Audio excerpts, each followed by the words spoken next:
In many ways, I love $29 donors more than I love those big, fat, beautiful $1 million donors. I'm humbly asking for you to chip in the average grassroots donation of just $29. Crooked Joe has raised millions from liberal billionaires and people that want to destroy our country. And that's what they're doing, is they're destroying it at a level that we've never seen before. But I know with your support today, we will defeat them. We're leading in all of the polls, every single swing state. We're leading in the national polls. We're going to defeat this guy and turn our country around, make it stronger than ever before. And I'll tell you what, I couldn't do it without your support. Thank you very much. God bless you.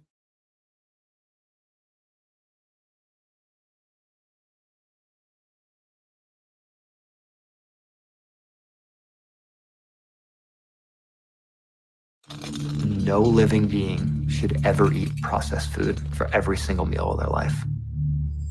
Good, real food is simple.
Do not change the channel.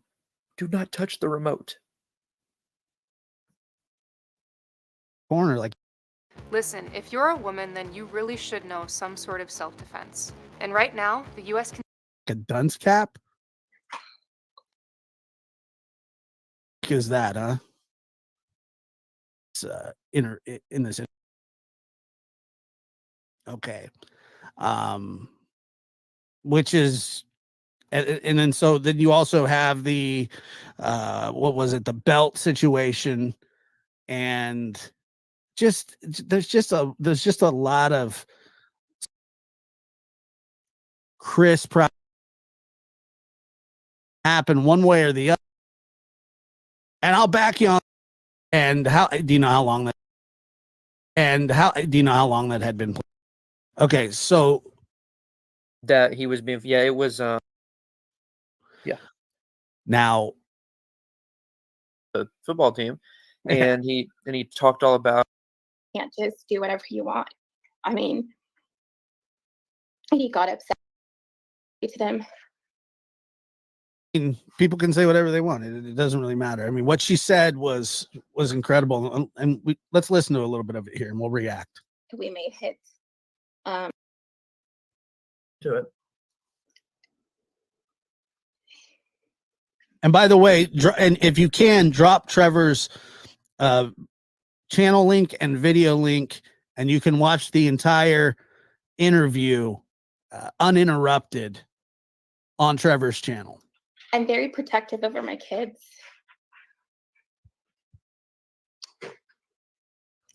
And I didn't want somebody else to discipline my children. I didn't want him talking ugly to them, hurting their feelings. And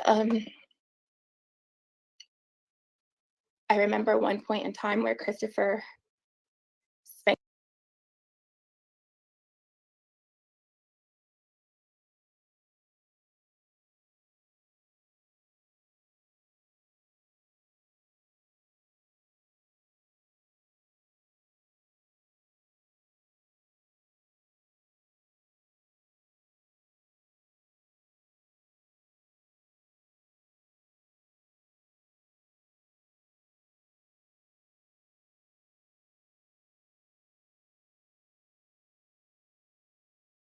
Spanked my son really hard, and I got very upset with him, and I said, you can't do that to my son. I said, he's 3, he's a baby still, like, you can't just do whatever you want. I mean,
and he got upset, and he's like, well, you know, he needs to learn, he needs to man up, he's a man. I said, he's 3.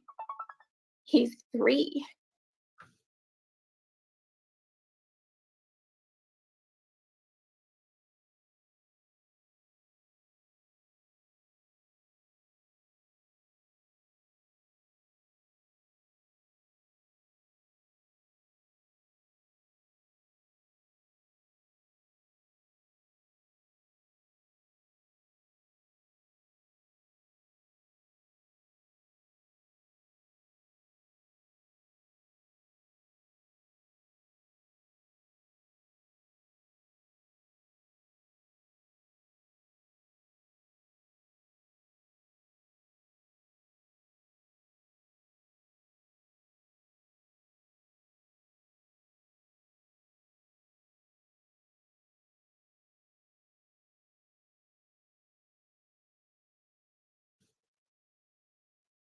All right. So once again, we're heading into the corporal punishment area of children.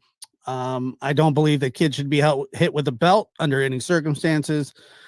Spanking, you know, it's pretty old school, you know, and I don't think it's really encouraged that much anymore, but a 3-year-old, oh man.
That much anymore, but a 3-year-old, oh man.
Can you hear me now? Okay, now the camera's back up here. Nope, still can't hear me. Hold on. Give me a second. Can you hear me now? There we go. Yay! There you go. Thank you. My son's a genius. I appreciate y'all's patience. Thank you so much for waiting. All right, let's try this again. All right, so thank you guys for coming and visiting me tonight and joining our live. I appreciate y'all's patience. It's only my second time doing this, and the first time I had a partner in crime, Amanda Solman, was here with me. It was a little bit easier. Tonight it's going to be a little bit harder, but it's me by myself, and that's okay. I got this. We're talking about Sebastian Rogers tonight, and Sebastian Rogers has been missing over 2 months. And as you guys just noticed, that was my baby that came and helped us out. And your fair use statement. Okay. Fair use statement. I don't know what that means, but you go ahead and use my stuff. I don't know what that is. I'll get in trouble later for it, I'm sure. Snoopy, send me a private message later to let me know what that is, so I don't get in trouble. But anyways, Sebastian Rogers, you guys could just see that was my baby. Sebastian Rogers reminds me of my baby. And I think that's why this case hits so close to home for me, because it is, I think about my baby, and I think about how would I feel if my baby were gone. And, I went through some stuff with my family, and it's hard. And, I feel empathy for Sebastian's family. And when I first started this case, I had speculations across the board. I was looking at everybody, and, Christopher Proudfoot and Katie Proudfoot, their interview was a little bit, reminded me of the Sotos. And I was like, I don't know, the way Katie was shaking. It was a red flag to me. But as I started to pay attention more to the facts and not just going based off of my emotion, I started to see things that didn't quite add up. I started to see a lot of red flags here and there, that really raised an eyebrow and had me questioning in a different direction than what other people were questioning. And I started to feel like there was this agenda to make the Proudfoots, to somehow prove the Proudfoots were guilty of something, but I just couldn't find anything. There was nothing that made sense to me when I started thinking about it. And maybe it's just because of the way that I approached this case. But when I first started paying attention to this case, the very first thing that I seen was Nina's interview.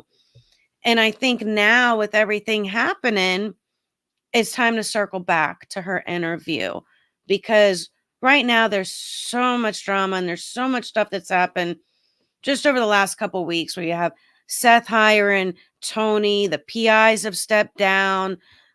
There was a lot of suspicious activity around that whole event. You had the audio that was leaked. You have Trevor Lee. Man, I don't know about that. I mean, that's too much. Is That's way too much. okay, thank you. We'll show that. There we go. Copyright disclaimer. Thank you. Yep, there you go, guys. So basically, this was where I came in, was watching Nina's interview. And when I think about all this stuff that's happening right now with Seth and the Tony and Nina Glass, and there's alleged criminal activity between these people, and there's other people that are, there's Seth's team and the Proudfoots team, right? Why is there teams? Let's just get down to the nit and gritty. Why is there teams?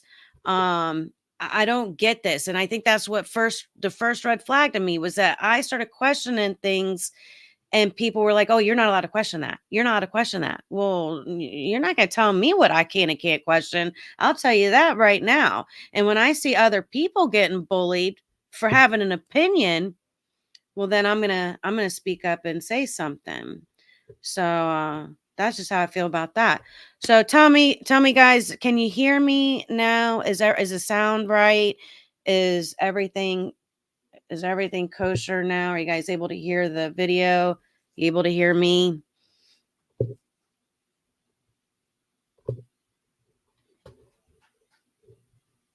Can you hear me now?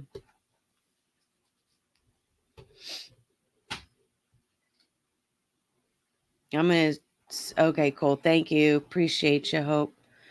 So basically, I don't think it's a coincidence that Sebastian went missing right before Nina's custody trial. I don't think it's a coincidence. I don't really believe in coincidences. I don't. And this is just too much of a coincidence for me. The fact that this custody case, and you have to leak the audio, everything that people are doing, it looks like people are just looking for some way to pin guilt on the Proudfoots. And I can't just make stuff up that ain't there, like we got to follow the evidence and see where the evidence takes us. So this was the first interview that I watched was Nina, and it raised a lot of red flags to me. So, we just played the beginning of the video. I'm going to go ahead and replay it since the sound was all messed up here.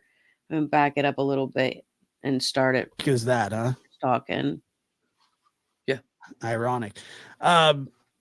Yesterday I did see, I saw a video of JLR being kind of followed by some people in the neighborhood. That it turns out that was allegedly Chris. So I heard JLR Proudfoot's is in the mother and hospital. stepfather. I don't know Have if you heard that's anything about true. that? That was a rumor I had heard. If that's true, That I he want to was send being- yeah, it prayers was, out to by the JLR. pictures, Hope he's It okay. did appear to be the mom Anybody and heard stepdad that?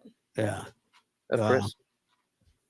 I want, they're down for their boy, aren't they? One thing that I did, okay, the biggest one to me, well, there's like 10 of them, right? Well, custody battle. This is not normal. Well, he's talking. To them, hurting their feelings. And I remember one point in time where Christopher spanked my son really hard, and I got very upset with him, and I said, you can't do that to my son. I said, he's 3, he's a baby still, like you can't just do whatever you want. I mean, and he got upset, and he's like, well, he needs to learn, he needs to man up, he's a man. I said, he's 3. He's 3. So, I listened to this and I'm like, okay, well, I take it with a grain of salt because it's just one side of the story for one. And this is really, there's always 3 sides to every story. There's his side, her side, and the truth that lies somewhere in between. So she has her perception, and I'm not saying she's lying or it's untruth. It's just her perception, and her perception might be a little bit different from Christopher's perception. Now, she says that Christopher spanked her 3-year-old son. Okay, this is her story. I'm gonna, we have to believe that it's true, at least true to her perception, right? So we also had already heard Christopher Proudfoot on another interview admit to spanking Sebastian at one point in time with a belt. Now they go into their feelings on corporal punishment. Personally, I'm not a fan of it. I don't believe in spanking. I think, violence begets violence, and it's just not the best way to address issues with your children. But my parents spanked me. They, are not murderers by any means. They did it out of love. They love me.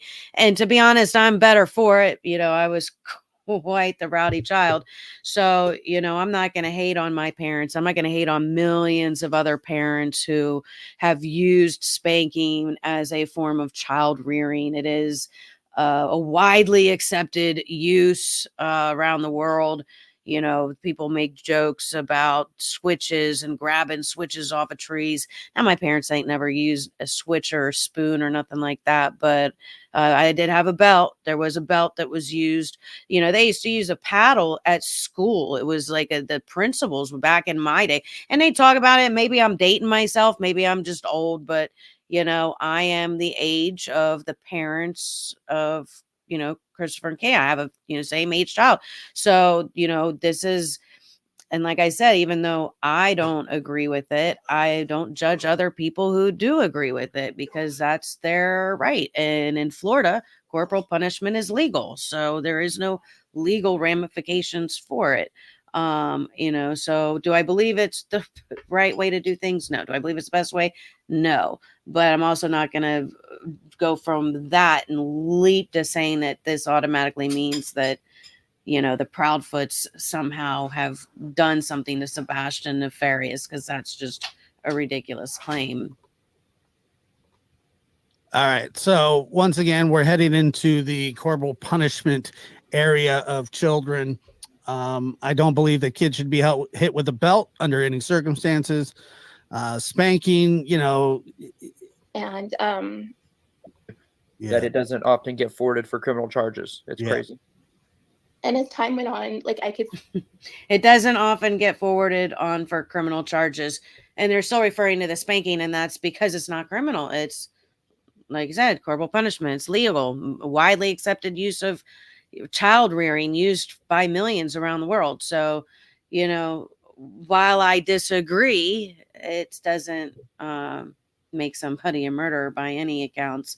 And again, Mom, Dad, love you. Thank you for raising me right and, giving me a little smack when I needed it, because Lord knows I did on occasion need it. And I don't hate you for it. I don't hate you for it. see him getting more aggressive and more aggressive.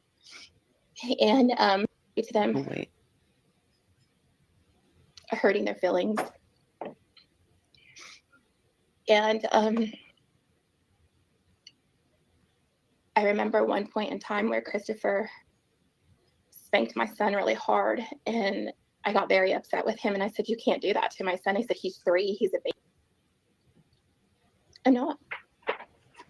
CPS, a lot of times these things don't get charged. There's plenty of times where CPS gets involved and there's nothing criminal that comes from it. It's crazy, but I mean, you can ask people that work in the system and they'll tell you that it doesn't often get forwarded for criminal charges. It's crazy. And as time went on, like I could see him getting more aggressive and more aggressive. And I stood up for my kids all the time. I didn't like how he, like I said, how he talked to them, how he wanted them to stand in the corner all the time. And stand in the corner like a duck. Okay, so like right there, she says he got more aggressive and more aggressive as the time went on. So, he's getting more and more, and then he's yelling at the kids, he's putting them in the corner. Again, I question, like, why didn't she leave him? Why didn't she leave him then? Like, why didn't she stand up to him? Why is she putting up with this? Like, if she, as he's getting worse and getting worse, I just don't understand. Guns cap. I didn't like that. So I stayed a little bit longer. I ended up eventually getting pregnant with Faith. And it was probably, I want to say, maybe early September that I found out that. Yeah, I don't think. I mean, standing in the corner is fine. I don't have a problem. I got put in timeout when I was a kid. Golly, I hope so. I mean, they're at the point now you can't do anything. How are you supposed to redirect your children? You can't spank them. You can't put them in the corner. You can't do anything anymore. I mean, anything you do is going to get you in trouble. How dare you have a civil conversation with your child? How just have a conversation with them, because just that works. Children just listen. Oh, I'm pretty intelligent. If you teach them empathy, it works. There you go. But I didn't have to stand, thank God. I was pregnant George Costanza style. with Faith. The problem's not teaching him. And I remember telling him that I was pregnant, and he wasn't happy about it. So I called my parents back home here in Albuquerque, and I told them the situation. And I said, well, Christopher wants me to get an abortion with Faith. And my parents said, no, you're not. And I found that one extremely rough too. I mean, that's not really proof of anything, but that's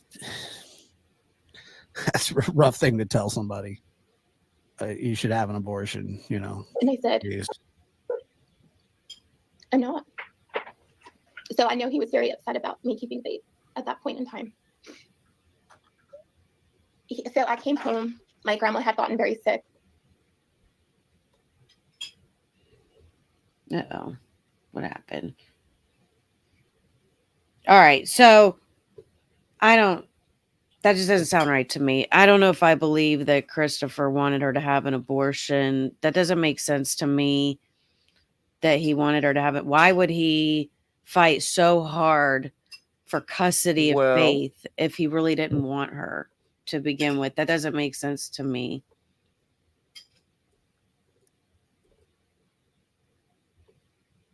how we doing? And my parents said, Corner's fine. Mm. I'm not. So I know he was very upset about me keeping Faith at that point in time. So I came home. My grandma had gotten very sick.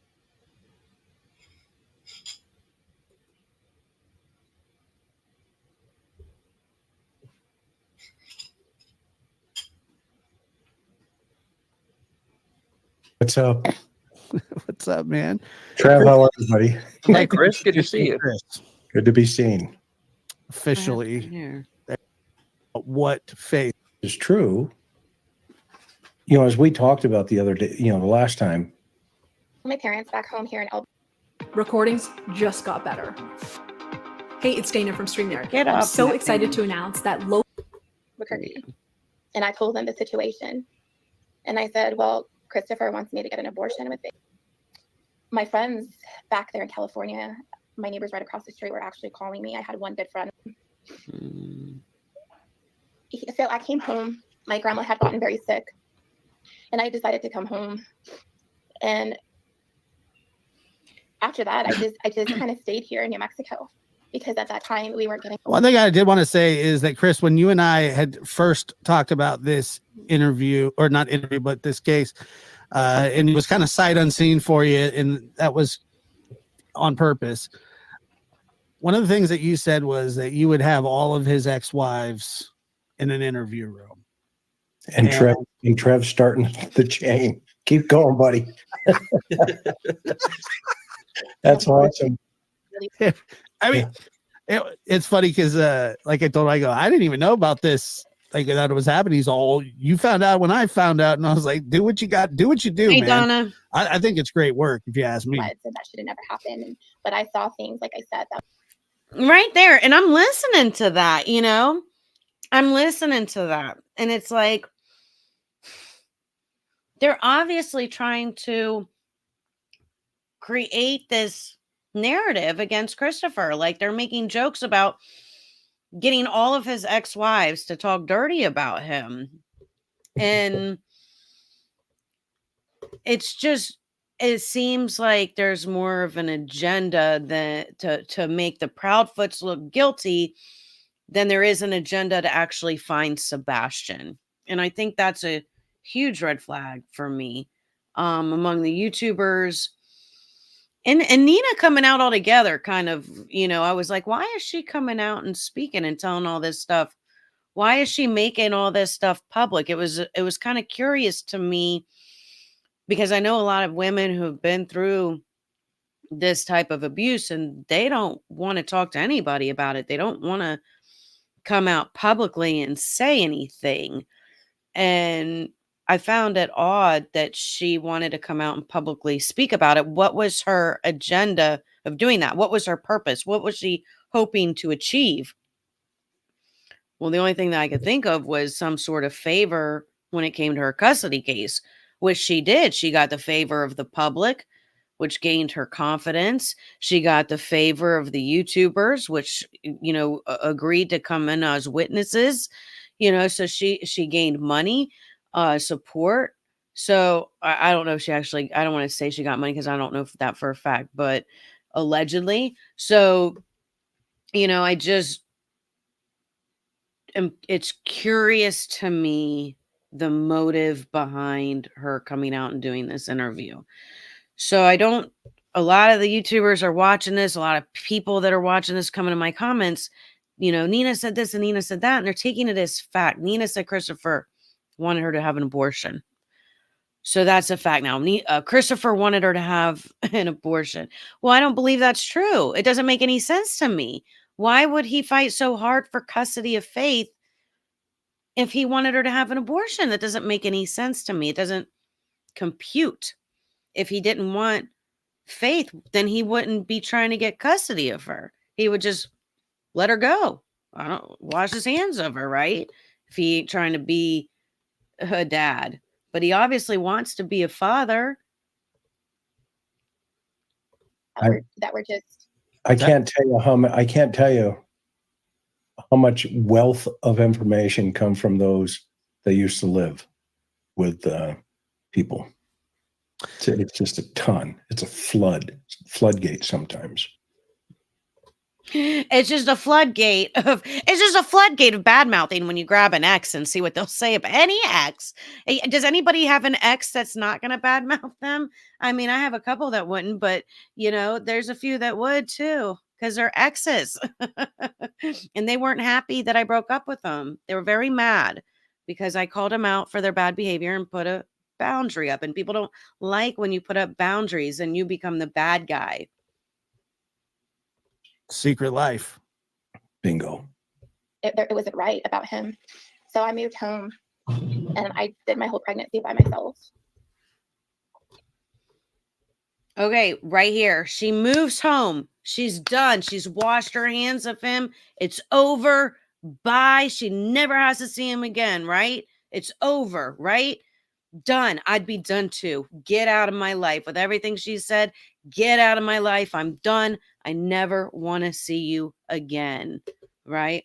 Exactly. Donna, I agree. Sebastian going missing only made Christopher look bad to the courts. Like, if you can't keep track of one kid, why are we going to give you another? And I think everybody knows that. And yeah, I hope she is the only ex who has said anything. And these YouTubers have been biting at the chomp to get these other exes on their lives to talk bad about Christopher. Would they not come on and say anything bad? Was there nothing bad for them to say? Why would they not be willing to get up and badmouth Christopher for the public, for these YouTubers? Because that's what they're looking for. That is very telling that she's the only ex that came on and that she had a custody case when she did.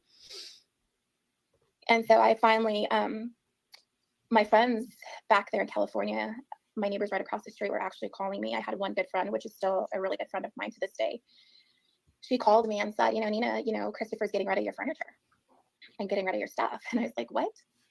And Mike says, if he wasn't home, then what's the point of this? Explain. Well, Mike, how do you know he was home or he wasn't home? All we know is that he said that he wasn't home. I didn't hear law enforcement say it. People tend to be where they. Isn't that funny? At this point, we actually do have confirmation from law enforcement that Christopher Proudfoot was not home, that he was in Memphis 3 hours away, that he was actually, they had Seth's PI, sorry, not law enforcement, Seth's PI, the one that Seth hired, right? Chloe and Heather, they said that Christopher was in Memphis the entire night and accounted for, right? So, who hasn't been verified? Seth. I mean, I know it's said that he was at work. I know people say that there's all these cameras, but has anybody seen a video of Seth at work? Has anybody seen just one video of him at work? I just want one. I mean, there's so many. They had all these cameras around the jailhouse. I would think that Seth could provide just one of those videos for the public, or maybe just a coworker or somebody to come out and vouch for him and say, yeah, he was there all night. Does he get a lunch break? Could he leave for lunch? Was it possible that maybe he left on a lunch break and went and saw Sebastian in the middle of the night on his overnight lunch break? Does he get a lunch break? I don't know. I don't know how his job works. What about somebody else? What about an accomplice? Could Seth be maybe working with an accomplice like Nina? Maybe. Does Nina have an alibi? Where was Nina the night that Sebastian disappeared? It was very odd to me, some of the things that she said. So I just got a lot of questions. They want to be in theory, but not in the physical realm. So, Mike, unless you know that he wasn't at home, I would just pay attention. I was like, what do you mean? He's like, yeah, he's sorry. Way, like, go ahead. you're home. I was just saying, let's say under the theory that he ran away. Well, what if he was running from something? Then that automatically becomes relevant, in my opinion, if that's what pushed him to go. Yeah. There you go. And that's what they say happened, right? That's Chloe's best theory is that Sebastian left on his own accord. Katie says, she doesn't know why Sebastian walked out of the house that night. Christopher Proudfoot agrees that Sebastian walked out that night. So, if he left on his own accord and he ran away or snuck out in the night and somebody took him up, why did he leave? Did he sneak out to go rendezvous with a friend and go, gallivanting around the town for trouble like some children often do? Or did somebody lure him out of the house? Did he meet somebody playing video games? It's alleged that Seth worked evenings. When he worked in the evenings, was Sebastian left home alone? Who watched him? Was he left playing video games all night? Did he meet somebody online that possibly lured him out of the house to meet up with them? These are all possibilities. So, these are all things that I think need to be considered in the grand scheme of things. I mean, it's very possible that Sebastian met somebody online. People say because he was autistic that he wouldn't go off with a stranger. So it'd have to be somebody that he was close to. Well, it's alleged that him and Nina knew each other, that he stayed at Nina's house. It's alleged that Nina and Seth were in conversations before Sebastian went missing. There we go. Seth's own PI says Chris was cleared, but never said Seth was. That's true. And when I asked his PI about his alibi, Snoopy says, I never got a response. And Seth's PI did confirm Chris's alibi. So, these are all things that are like, okay. Yeah, exactly right. I have a theory that he could have very well been terrified and took off and something happened. Yeah, and if he wasn't home, he's got nothing to worry about. What he needs to do is team. I mean, he could have been terrified. It was alleged that he was supposed to be going to live with Seth, and he didn't want to go live with Seth. This could have very well been a reason for him to run off if they're trying to make him live with a father he doesn't want to live with. Team up with the biological dad, and the two of them need to work it out and go find Sebastian. Well, I actually, it's funny that you bring that up because I told both of them that both of into the driveway into the driveway, and he was coming out the front door to see myself because the neighbor also that both of you. Well, so I have no criticisms to see myself because the neighbor also informed me that there was people at the house that shouldn't have been there. So I guess I kind of wanted to sneak up on him and see what he was doing, right? And well, I did. Okay, so let me just say this. So I told Chris, I said, that Seth has said he went on the news. The title was that he hasn't spoken to them, and gosh, that's so annoying, isn't it? Ladies and gentlemen, please stay tuned. Yeah, I hear you. With the devil. Jeez, that's not what I was about to get out of here. Get me back. Thank you. Today, you must tattoo a portrait. Where did my play go? There we go. Though I think my friends back there in California, my neighbors right across the street were actually calling me. I had one good friend, which is still a really good friend of mine to this day. She called me and said, Nina, Christopher's getting rid of your furniture and getting rid of your stuff. And I was like, what? And Mike says, if he wasn't home, then what's that? Both of you. Well, so I have no to see myself because the neighbor also informed me that there was people at the house that shouldn't have been there. So I guess I kind of wanted to sneak up on him and see what he was doing, right? And well, I did. Okay, so let me just say this. So I told and my mom told me at that point, she said, I can't believe he's doing this. Like, what is he doing? So I go in and I unlock the door and I said, what are you doing? I said, are you giving away my stuff? Oh, wait a minute. I asked my mom to go with me. And So, Mike, unless you know that he wasn't at home, I would just pay attention. I was like, what do you mean? He's like, yeah, like he's sorry. way like No, your go little, ahead. you know, your home. I was just saying, let's say under the theory that he ran away. Well, what if he was running from something? Then that automatically becomes relevant, in my opinion, if that's what pushed him to go. Yeah. Yeah, exactly right. I have a theory that okay, come on, guys. I want to get to people her. Look at that picture, Chris. Talking myself, because the neighbor also informed me that there was people at the house that shouldn't have been there. So I guess I kind of wanted to sneak up on him and see what he was doing, right? And well, I did. Okay, so let me just say this. So I told hasn't reached out to us either. You know, when you're pregnant, you always think that your spouse is going to be super supportive and be super excited that you're pregnant and bringing a life into this world for him. See, as she goes, she's pregnant and bringing a life into this world for him. I thought she said he didn't even want the kid. And she has said he was abusive before she even got pregnant with him. Why did she stay with him long enough to get pregnant? And then why is she saying that she had the baby for him? It was just a red flag to me. Like, why are you having the baby for him? I've never in my life said I've had a baby for a man. I don't have my babies for no man. My babies are for me. They're mine. They're for themselves, but they're mine. I don't have no baby for a man. I think that's crazy talk. But she goes and she hears from a friend that he's given away her furniture, right? So he's given away her furniture and she's like, I wanted to go sneak up on him. And she takes her mom. She takes her mom with her. She takes her mom and her kids to go confront this man who's given away her furniture. So she's all mad because he's selling her furniture or giving it away or throwing it out or whatever he's doing. And she decides she's going to go confront this man with her mom and her children.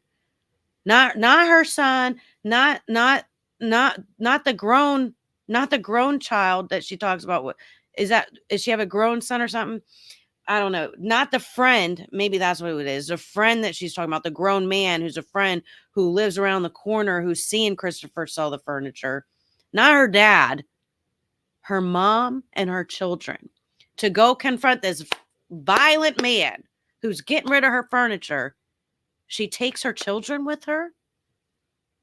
And then he and it bypasses what she says this, and maybe I'm going to back it up and say it because they just keep interrupting and talking. But she says that she gets there and he's in shock. He's in shock to see her, and he drops the furniture on the ground and turns around and goes inside and closes the door. He is running from her, literally. He's running from her. In his perception, probably. She perceives it as he's in shock. He drops the furniture, goes inside and closes the door. My perception is the man's probably running and hiding. Close the door. Get away from me. I don't want the confrontation. He goes inside and shuts the door. Don't confront me. Leave me alone. She's got her mother and her children there now. Okay. Her mother and her children. Right. But I didn't get that. I didn't get that support that I needed. So we had a conversation my mom brought up between Christopher, myself, and her. And she had said, you know, do you not want faith? Like, do you not? Okay, so yeah, it skipped way ahead. It skipped way ahead beyond the part where she talks about barging into the house. So he goes inside, he shuts the door, and she grabs the key and goes and barges in the door anyways. Let me see if I can rewind it a little bit. I feel like I might have fast forwarded that myself. Both of you, well, so I have no criticisms of Seth. I just don't. Right. Yeah, And we know nobody there does. she We're is not right allowed there. to. Into the driveway into the driveway, and he was coming out the front door with a bed that he was giving to the neighbor, which was my son's bed. The look on his face was like a deer in headlights. And he dropped the bed right there in the front yard, went back in the front door, slammed the door and locked it on my kids. And my mom told me at that point, she said, I can't believe he's doing this. Like, what? He went and so she goes, he went inside and slammed the door on my kids. Girl, your kids should have never been there. Why did you bring your kids to a potentially volatile situation with a alleged violent man who's abusing you and your children? Why in the world did this woman bring her kids? Then tell me, after he ran from her and went inside and slammed the door, does she continue to barge into his house and demand to stay there for how long? What is he doing? So I go in and I unlock the door and I said, what are you doing? I said, are you giving? So she goes in and unlocks the door. You ain't walking away from me. Who's the aggressor here? But she's the victim, right? She sounds like the aggressor to me by her accounts. By the way, she's telling the story. She sounds like the aggressor to me. Giving away my stuff? And he had nothing to say. So he brought the bed back in because I knew that's what he was doing. And I would have never, I'm sorry, but I would have never gone there with another woman and children in tow to confront this man for giving, you got my furniture and you're giving it away. You're a man twice my size. I'm not going with children. I'm bringing 5 grown men with me and we're going to take my furniture back that day. I'm not staying at your house. I'm not hanging out. I'm going to grab 5 of my biggest male friends and we're going to come and get that furniture and we're leaving. And that's going to be the end of story. That's why I don't get this. I just don't get it. Doesn't compute to me. the neighbor across the street, like I said, told me. So we stayed there. It was super uncomfortable. My mom felt the tension between the both of us, my children. So they stayed there. On top of that, she stayed there. Why is she staying there? Why is she making her kids stay there? It's really uncomfortable, but we're going to stay here. In this uncomfortable, violent situation that I've now brought my mother and my children into and demanded that we stay here after you tried to close the door and lock us out. We then pushed ourselves in and demanded we stay here. And felt it as well. And at the time, Faith started moving. Like I could start, I felt her moving around in my stomach. And I told Christopher, I said, look, I said, put your hand on my stomach. I said, can you feel her move? He said, no. When you're pregnant, you always think that your spouse is going to be super supportive and be super excited that you're pregnant and bringing a life into this world for him, right? But I didn't get that. I didn't get that support that I needed. I guess this is the red flag for me because she's said that he's abusive. She done left him, but she's still claiming that she's having this baby for him. Why? That doesn't make sense to me. So we had a conversation my mom brought up between Christopher, myself, and her. And she had said, do you not want Faith? Like, do you not want this baby? And Christopher stated to my mom, he wasn't happy. And he said, what if one of them dies? What if Faith dies or Nina dies on the table or when she's having this baby? Like my mom said, don't talk like that. Like, why are you talking like that? And I was like, why is he talking like that? I question that too. Is that true? Did he really say that? And if it is, why is that a concern of his? Why would he be worried about her dying? Is she sick? Does she have some sort of illness that would make this a complicated pregnancy for her? That he's worried about her not making it through as she had a prior miscarriage or a complicated pregnancy in the past or something happened where she, was her other children's pregnancy, was it a near-death experience for her? It made me question, like, what is going on? And all these possibilities are running through my head of why would he be concerned about her dying? Is she on drugs? Is she taking medication that might hurt the baby or hurt her if she were pregnant taking this medication? What could it possibly be? It had me really thinking on that one. Why would he say that? Why would he say that? They're still here. So we left again after a couple days. We came home to Albuquerque, and still I tried working it out where we were at, but it just wasn't working. I wanted out. And I had faith on my own. Christopher called the hospital. I told him on June 1st that I got admitted into the hospital. And Faith arrived like at June 2nd, like about 3 or 4 in the morning. And he kept calling the hospital and saying that my wife is in labor. She's there. But I was just like, when she's telling this story, I'm like, oh my God. So she goes to his house. She pushes her way in. She starts to touch my belly, feel my belly. The baby is coming. Love me. Love the baby.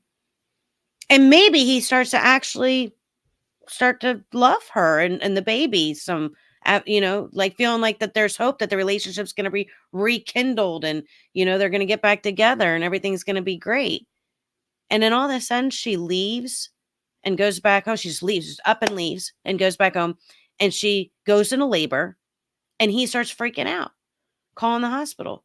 Where's my wife? What's going on? She should be in labor.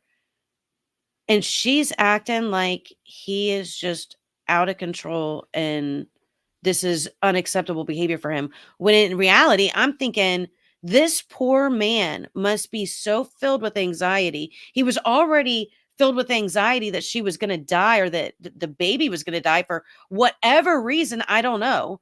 Again, I question these things. Has he lost a child in the past? Is this a fear of his because he's already been through, a miscarriage or a loss of child or a loss of spouse?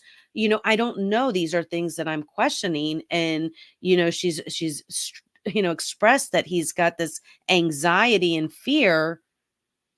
And here she plays on it and flees the man after giving him hope that like their relationships, going to be rekindled. She barges her way into his house, demands that she stays, tries to rekindle things. And she says she's trying to work things out, but then she just up and leaves out of the blue and goes and has the baby without him and doesn't want him there while she's having the baby and doesn't understand why he's upset that he can't be there during the labor and delivery.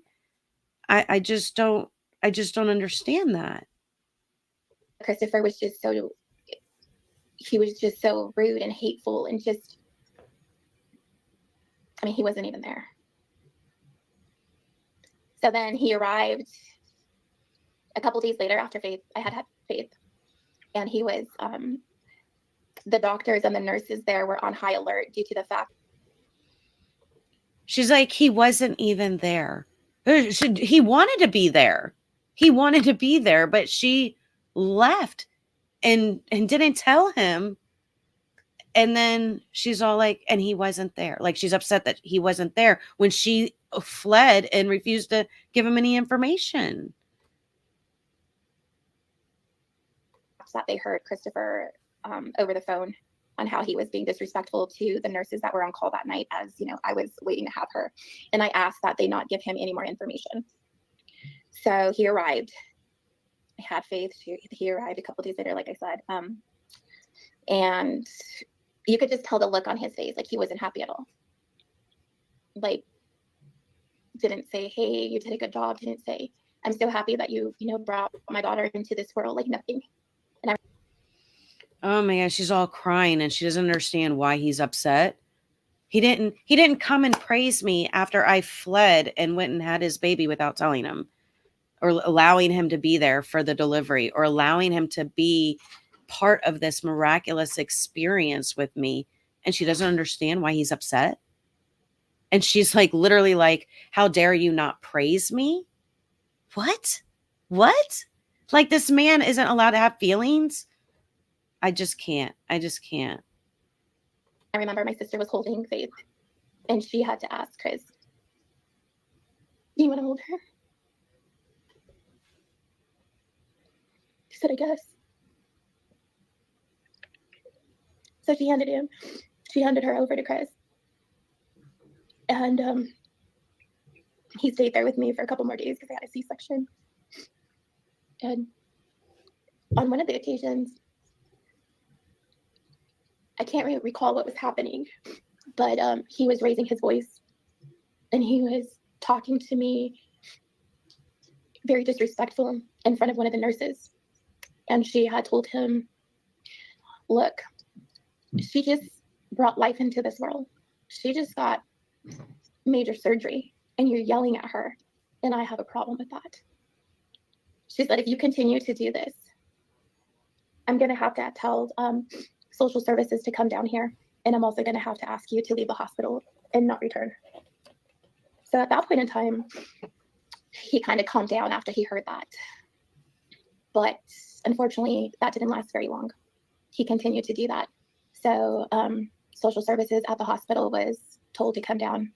And he was pretty much, she said, you can't do that here. Now, Trevor, you probably don't, but do you know about the time where I can go to about where she moves to Hendersonville? Because that's really where all this stuff is fantastic, like as a bass. Do you see how Typically he lost his as Hendersonville transferred her to Vanderbilt. just a little bit. Got a phone call or text message. And a phone call, like as soon as Christopher was leaving, he settled us in, got a storage unit, going to be ready until the end of August. has gone off into a different. Look, man. They would always bicker at each other and she'd be bickering with Christopher. And, my kids were a problem, an issue. It was always something. I felt really uncomfortable and I wanted to come home. I just wanted to come home. Sure. The mom came up with an idea. She goes, well, since you guys, we'll be moving to Hendersonville. And I was like, nah. I felt like, okay, well, maybe. And he's like, well, you'll get help. You're going to get help from my family. And, but I was already getting help here from my parents, with my other two children that they helped me raise. So that I went along with it. Like I said earlier, even though I knew it was wrong to go, I still went hoping that my marriage would work out. Okay, so she is at this point still trying to work the marriage out. She still wants to be with Christopher. Okay. She has every opportunity to get away from him at this point. She claims that he's abusing her and she has the support system to get away from him, and she doesn't take that opportunity. This is not congruent with what I know of narcissistic abuse. And what I know of narcissistic abuse, and I went through a lot of therapy and I went through a lot of heartache trying to get away from my abuser. And people ask me, how? Because you're so strong. Like, how'd you get stuck with somebody like that when you're so strong? And the thing is that they love bomb you at the beginning. It's called love bombing. And there's this cycle, and it's almost like a drug, like when you go out and drink and you get drunk and you feel really great when you got all this alcohol in you, but then the next day you feel like crap, you feel terrible, and it's like this absolute misery, and you're like, oh, I'm never gonna drink again. It's kind of like that with a narcissist.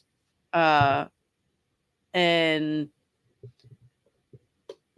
I don't know how to add mods on here, but I will try and figure. Ooh, okay. Yep. Let's get them gone. Delete, ban user. There we go. Get out. All right. So they, now I lost my train of thought. See, that's why I need a mod. I'll have to figure that out. So I just don't feel like she's being honest in this interview here. There's a lot of red flags that I'm seeing, things that don't make sense. Like, she has every opportunity to get out of this relationship. She has the support system. Usually with a narcissistic abuser, they're going to love bomb you and they're going to try and alienate you slowly from your family.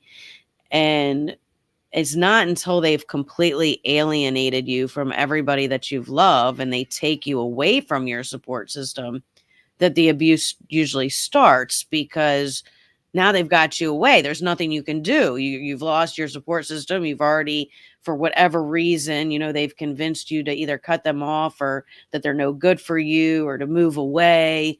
But this is the classic, way that the narcissistic abuser works, is that they get you trapped with this love bombing technique where they shower you with more love and adoration than they can keep up with. And it's not really who they are. They're putting on a show. It's very fake. And once they get you away, then the abuse starts. But for her, she claims that there was all this abuse before she even went to go live with him in Hendersonville. And she had a support system. She had her mom and her family that would have taken care of her, but she left them to go live with him, even though she claimed that he was abusing her and her children at this point. Which, when, if you've ever been through abuse or trying to get away from an abuser, you go through the whole system. I was very young and very naive. I didn't know any better. And, I'm going to help. And you're going through this, and I get it. You're going through this. Do I leave him? Do I not leave him? Do I leave him? Do I not leave him? And it's because of the love bombing, where they, they're abusive, but then the next day they're all apologetic and they love you and they're buying you elaborate gifts and they're taking you out on fancy dinners and they're doing all this stuff for you. And they're telling you that they're, never going to be, they're never going to do this again, or you're never going to see the dark side of them again. They'll never show you that again. They'll never be this person. And then you start to believe them. And then that's when, bam, they hit you again with the bad behavior, the narcissism, the abuse. And it's this, cycle of abuse. But her going and wanting to live with him is just not congruent with what I know. I just don't understand why if he was already abusing her this much, why would she go and move to a whole nother state with him and her family? If you go to CPS for help and you don't get your children out of an abusive situation, you are just as much at fault as the abuser. So in this situation, if she's still choosing to stay with somebody who's abusing her children, then she is just as guilty as they are of abusing her children. And that's the way I look at it. They're both just as guilty as each other. And it goes to show, like, I was listening to, I think it was JLR the other day, and he was making this video and he was going on and on about the CPS reports, and did, she put a CPS report on him? Did he put a CPS on her? Who's making the CPS reports? Well, if you guys don't know this, I'm here to tell you, and I learned this the hard way through experience. But when you file a CPS report on another parent, that CPS report goes against both parents, because both people are parents and they're both ultimately responsible for the child. So if one does wrong to the child, the other one is just as responsible, according to CPS. And when they do a report, and this is what my lawyer told me when I was doing reports, because me and my ex-husband went through a very volatile divorce. And at the beginning, there were reports being filed back and forth. And my lawyer said, you need to stop that right away, because that's only making you look bad. Those reports go against both of you. Every time you file against him, it automatically gets filed against you as well.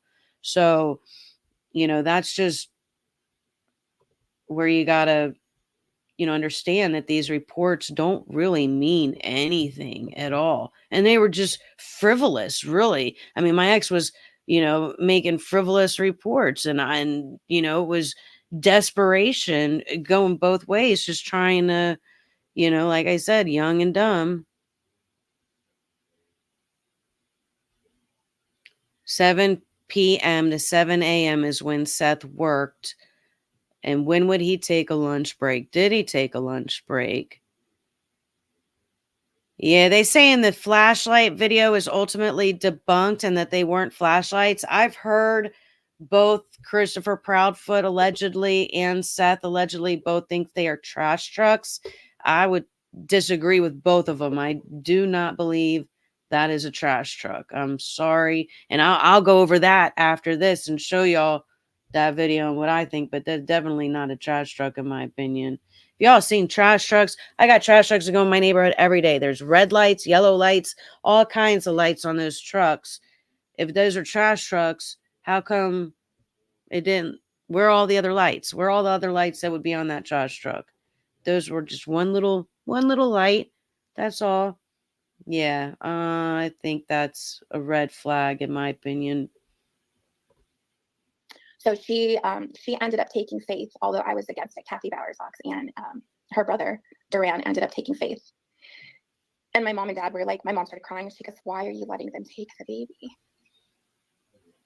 And I said, because Christopher said that it's going to be too hard for her to travel, to travel. And I'm sorry. They went back. So Kathy and Big D went back to Tennessee. So 2 weeks later, about 3 weeks, maybe 3 weeks later, Kathy ended up coming back by herself. I do apologize. She came back by herself to pick up Faith. She was here in Albuquerque for one night, and I was, even though I was against it, I let her go with Kathy because Christopher said it was going to be too hard to travel with her being a new baby. So he came out from San Diego. Whoa! So she let her abusive boyfriend's mother take her brand new baby? What? This is huge red flags to me. Like, this does not make her look good to me. Why are you giving your child to an abusive man's mother if he's, you're alleging he's abusive, but now you're willfully giving your newborn baby to his mother? That doesn't make sense to me. Rented a U-Haul, packed all our stuff, and we pretty much left. And that's how I ended up in Hendersonville, Tennessee. That's when my whole life changed. That's when my nightmare happened. We lived with his mother and his stepfather, Terry, for about a good month because our apartment wasn't going to be ready until the end of August, about the end of August. So it was really uncomfortable living there.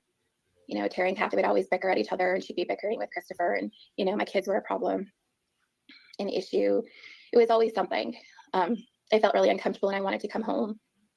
I just wanted to come home to everything that I knew. I wanted my mom and my dad, even though I was a grown woman, I needed that. So we all had to get along, tried to for the most part, but it was just an awkward situation. I always felt like we were the outcast. Never felt accepted by the Proudfoot or the Bowersox. On one occasion, Christopher was cutting my oldest daughter's nails, and she didn't want her nails cut. And Christopher, grabbed a hold of her hand, and she pulled her hand away. And my daughter at the time had braces. He backhand Isabel in the face and busted her whole lip open.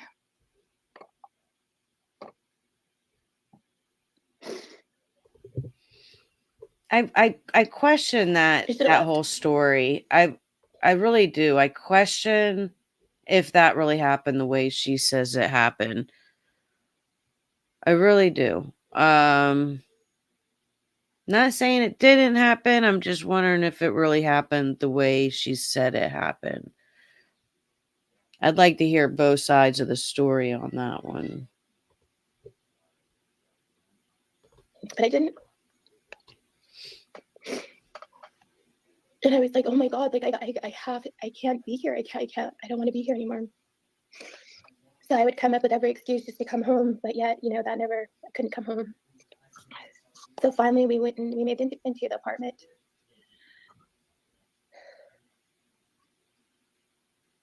And a phone call, like as soon as Christopher was leaving, he settled us in, got a storage unit of what couldn't fit in the apartment. He got everything ready, all right? Him and his family.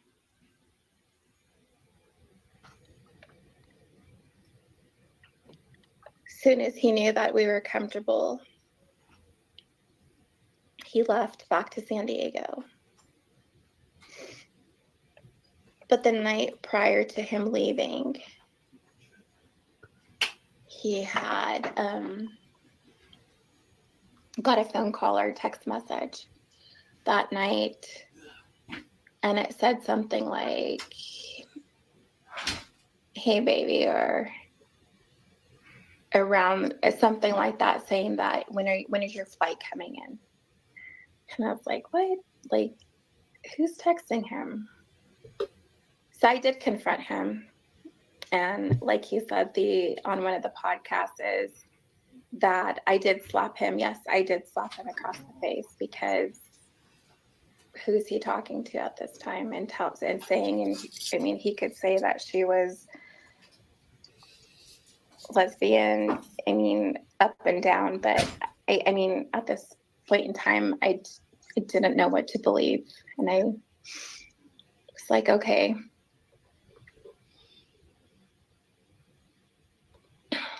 So then after that following day, he finally left. So that was the telltale for me.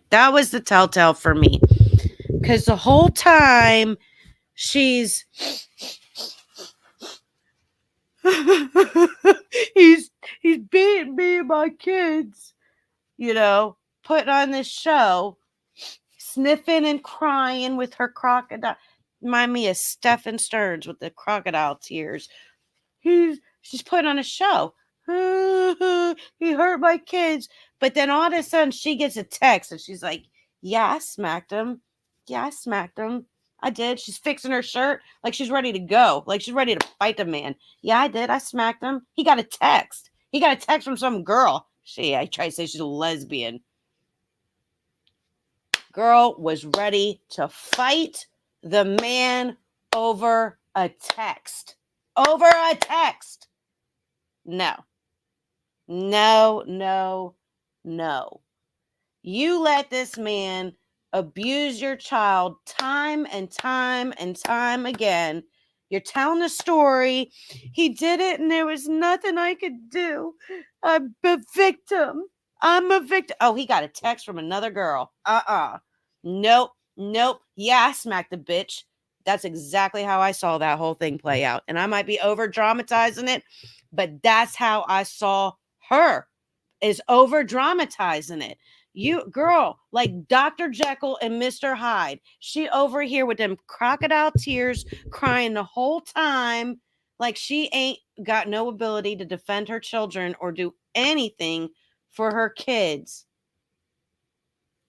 But then he gets a text from another girl. She don't even know what it says. She doesn't even care. It was a text from another girl, and that's all that matters. Now she's ready to go. She's ready to rock and roll. Really? And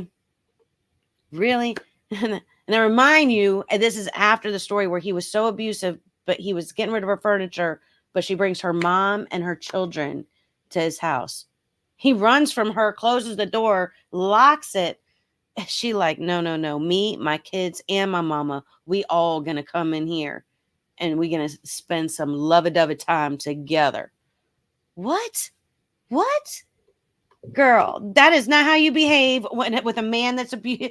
This girl don't know abuse. I'm sorry, but that is not how you behave with a man who's abusing you. That is not. It's a spit in the face. It's a spit in the fucking face to people, to women who have actually been abused. Okay? I would defend my children to the day I die. You come at my kids, I'm ready to go. They're my kids. I don't care that you're twice my size. I don't care. With tears in my eyes, I'm going to take you on for my babies. And if you get a text from another girl, thank God. There's another girl that's going to take you away from me. Because if you are truly trapped in this abusive relationship, you would be praying. I was praying. And then I had to go through therapy because I felt so bad for praying that some other woman would take my place. because I felt so much shame for wishing that upon another woman, that I had to go to therapy for months for that. But you're willing to fight the man over a fucking text. Over a text. Get the fuck out of here by your crocodile tears while your kid's crying. His mother came to pick him up to take him to the airport. And he went back to San Diego. And I was left in Hendersonville with 3 children and pretty much no help from anybody. So I have found a job. I had a job, and Kathy helped once in a while. And I needed to find a babysitter. So his biological father, Michael, and his stepmother, Linda, at that point in time offered their services and said that, they can take care of my 2 older children.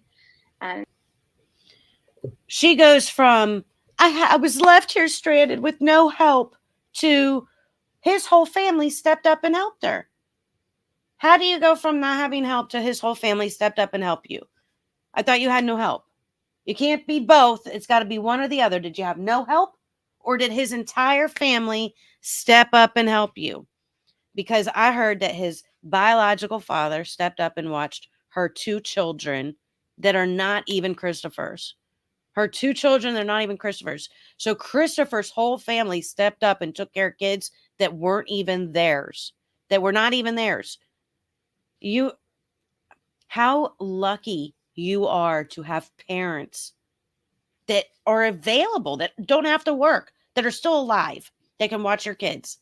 Whether it's your parents, his parents, anybody's parents, this is a blessing. The fact that they were willing to do it on top of that, you should be nothing but grateful to these people. You should be nothing but grateful to these people. Did they ask for money? Tell me they were watching your kids every day for free while you worked. Every day for free, these people watched your kids, and you have no grateful bone in your body. Not a one. You got one set of parents. They're not even married anymore. You got one set of parents watching Faith, and you got the other set of parents. Isn't it great how parents can step up and co-parent a child that's not even fucking theirs, but you can't do it with your ex? So fucking sad. And Kathy didn't want Faith going over to Michael's house, so she took care of her. Hey, Chris, did you hear about that? That's what Sebastian called. So then after that following day, he finally left. His mother came to pick him up to take him to the airport. And he went back to San Diego. At least what I'm hearing here, So then after that following day, he finally left. His mother came to pick him up to take him to the airport. And he went back to San Diego. And I was left in Hendersonville with 3 children and pretty much no help from anybody. So I have found a job. I had a job, and Kathy helped once in a while. And I needed to find a babysitter. So his biological father, Michael, and his stepmother, Linda, at that point in time offered their services and said that, they can take care of my 2 older children. And Kathy didn't want Faith going over to Michael's house. So she took care of her. There's just something about the way she says her, talking about her daughter. She didn't want Faith going over there, so she took care of her. I don't know, it was just the way she said it. It rubbed me wrong. I don't like the way I don't know. And I was left in Hendersonville with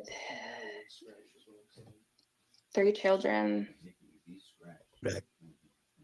I'm Their services and said that, they can take care of my 2 older children. And Kathy didn't want Faith going over to Michael's house. So she took care of her. Hey, Chris, did you hear that about that? That's what through I've asked law enforcement and said, look, we're fast. Meaning that young, They could be, because they didn't heavier than normal. Year-old son, and with the baby, like, who's going to help me? So I was, I called Chris and I told him, I said, hey, I said, can you? The trash area. Okay. So that PIO should have put into the public's environment, right? I mean, public's ear right away. Hey, blah, blah, blah. We searched it. We eliminated it. We checked. Oh, thinking about that, that's so funny because I was watching T-Rev, right, 757, whatever, last night. And he was saying on his live last night that they did not search the correct landfill. I don't know what that was about, but he was like acting like they were doing it on purpose. Like, why didn't they search the right landfill then? I mean, they know that's not the right landfill. Why aren't they searching the right one? It's like, really? That's interesting. Very, very interesting. The box, nothing was there. The investigation is still ongoing. Sure. And they have said that the family is cooperated, but and I've heard all that, and that doesn't fall on deaf ears. But I mean, I know some other cases that they say the same thing, and it just doesn't turn out right. I was kind of frantic because I was like, well, what am I going to do with my 3-year-old son and with the baby? Like, who's going to help me? So I was, I called Chris and I told him, I said, hey, I said, can your mom watch, Faith, or can somebody help me? Everybody was so quick to help me at that point in time. So Faith stayed with Kathy and Noah Bryce went with his sister, Melissa. And I went with my oldest daughter. We got transported downtown. And so we stayed there. I can't recall how many days we were there. And Christopher had, I'd check on the kids, see how they were doing. And that point in time, I was like, okay, well, we got discharged, telling everybody, okay, you can bring Noah back, and telling Kathy, okay, I'm going to be home so you can bring Faith back. Thinking that my children were going to come home to me. I get back to the apartment complex and I pulled into the parking lot and I see Melissa just pulled in right next to me. It seems like they were already there waiting for me to get there. And then she said, I can't stay. I would love to stay, but I can't stay because I don't know what they were doing. And she does, my son gets out of her van and then we walk inside and I was waiting, for Faith to get there. And we weren't there but less than maybe 5 minutes. And I hear a knock at the door. And I was like, oh, great, Faith is home.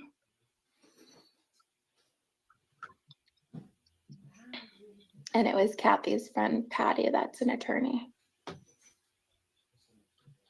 And she said, are you called me by my real name, Gomez? And I was like, yeah. And she said, you've been served. She said, you have a protection order against you. You can't see Faith. And Chris is filing for divorce.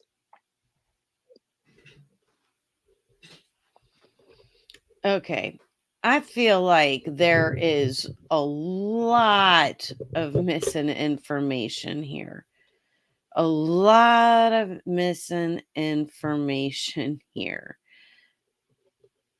All right, hold on. To set a mod, click beside a message, click menu, add as managing mod or standard mod. I don't have that as an option. I have delete comment, put user in timeout, or ban user and delete their comments. I have to figure it out next time I do a live. It'll be all right.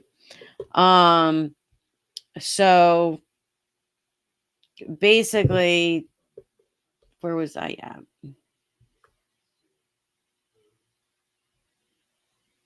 Oh yeah, she's not telling the whole story. She's definitely not telling the whole story. How did they get a protection order for the baby against her? Because she took her oldest daughter to go get medical help, allegedly. Something's missing. You can't just get a protection order. And it wasn't just a protection order against her from like Christopher. It was against Faith. The protection order was to protect Faith from her.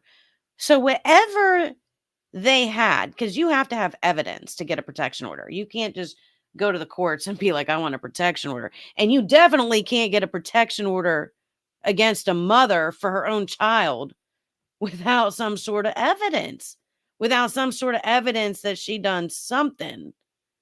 You just can't. It's not possible. I've tried to get restraining orders, and you have to have proof. You have to have evidence.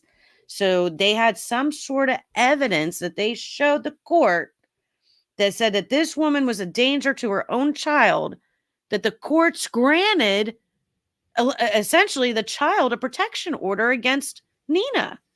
So she's not telling us something. There's something missing here, a lot missing to this story, that, you know, she acts like, you know, all I did was I took my oldest daughter to the hospital because she was sick.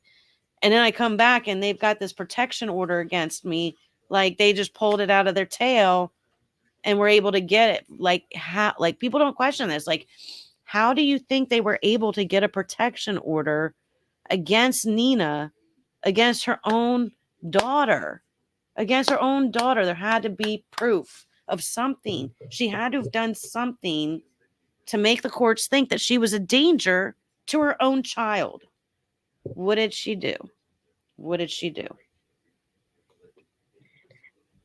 And I was like, what? So then I go back, you know, and thinking like my heart just drops. Like, what? Like, is this a dream? Like, this can't be happening to me. Like, this cannot be happening to me right now. So then I get on the phone and I tried calling Chris and he didn't answer. And then I was like, you know, rushing around, and I get my kids in the truck and I go to the Gallatin police department, and I, you know, was ringing the call button.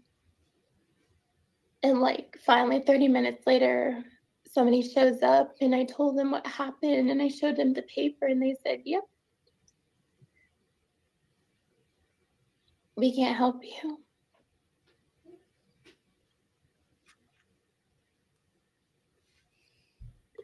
All I can think about is my baby. Like, how am I going to get my baby back? Like, why is this happening to me?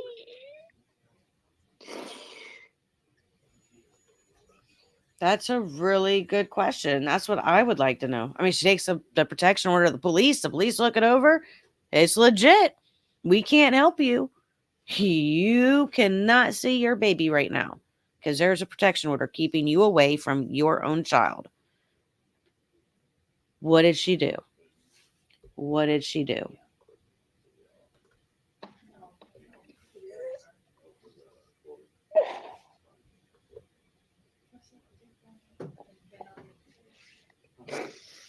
So I go to Kathy's house. By the way. Yeah.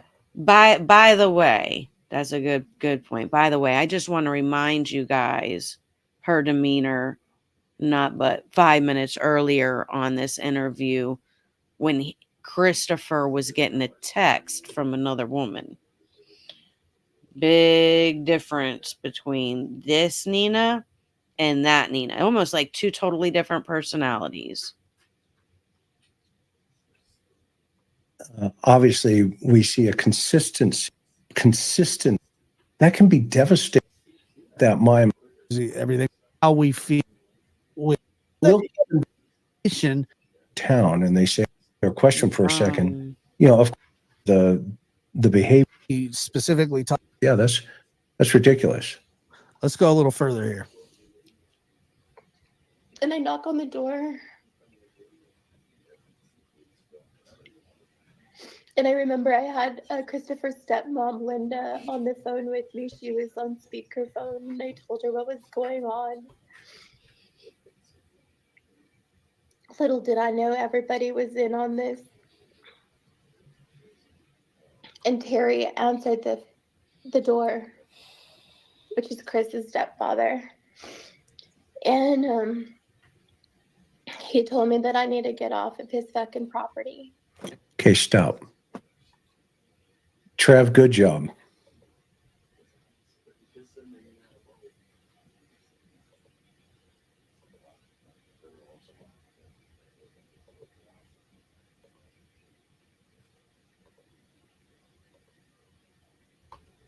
Suspicion, we cover that too, but it doesn't really seem like there's much of that there. Move forward just a little bit more. And here little Noah is 3 years old and my Isabella is 7. And they're standing behind me. And I said, please tell me what's going on. I said, where's Faith? I said, please give me my baby back. And he told me, get off my fucking property. And he took out a green and black baseball bat. So now she's not even talking about Christopher here. She's talking about Christopher's stepdad, Terry. He pulled out a green baseball bat, told her to get the F off his property. Why? Just out of the blue, he's just behaving this way for no reason because she took her oldest daughter to the hospital for a couple of days.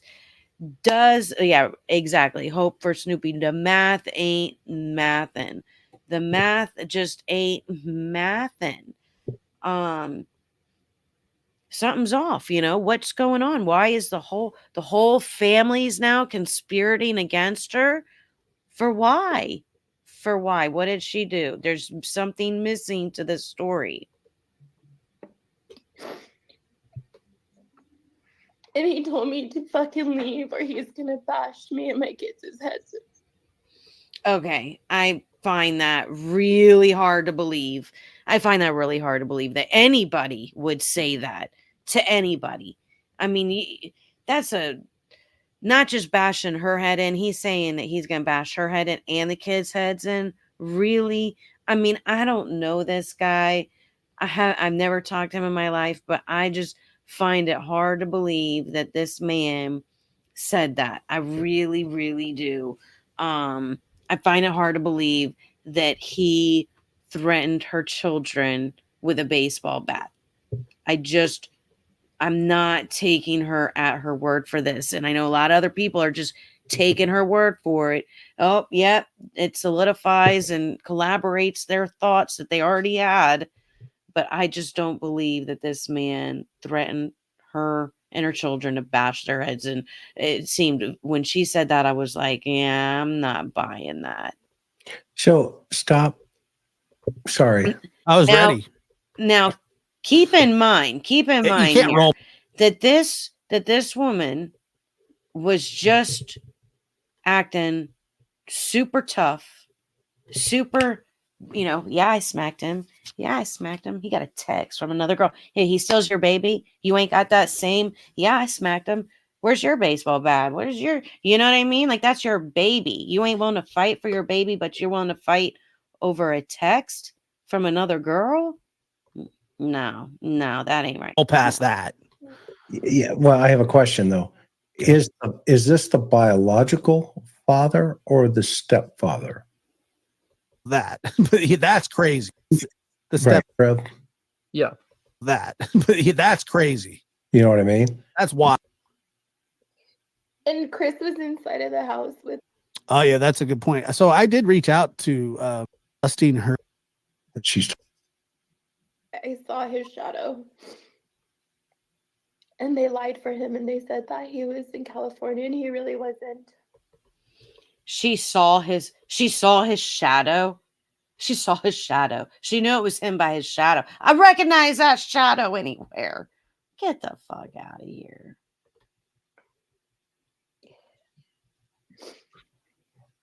So we go back to the apartment and I'm trying to gather all my thoughts together. I'm trying to keep as calm as I can for my other two children, but all I could do is just cry and just think, like, what is my next move? What am I going to do now? I'm so far away from home. I'm far away from my parents. I'm far away from everything that I've ever known. So then I make a call to my brother, who he lives in Phoenix. And I told him what was going on, and he was so upset. And he's like, oh my God. And he's like, have you called mom and dad yet? And I said, no.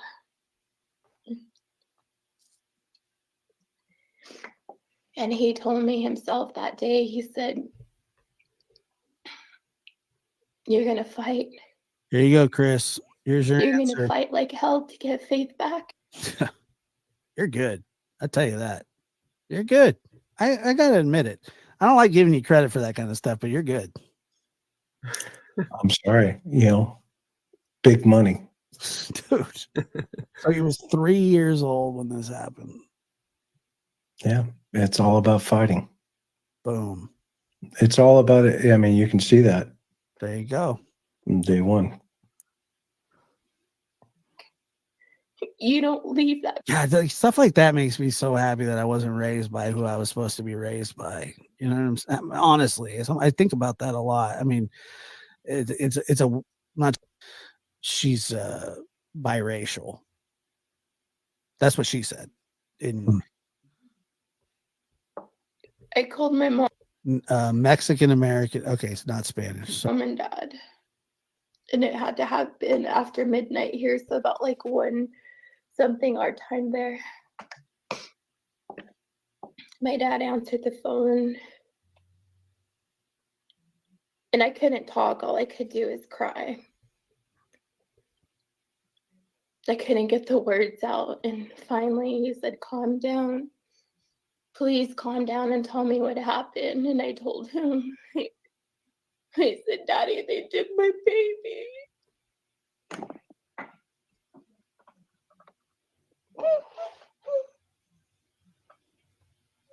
You see, for him, it's not about the child. It's about the revenge. And all he could get out is, oh no, they hurt my baby. And he started crying. And he woke my mom up. And he said, you hang in there, we're on our way.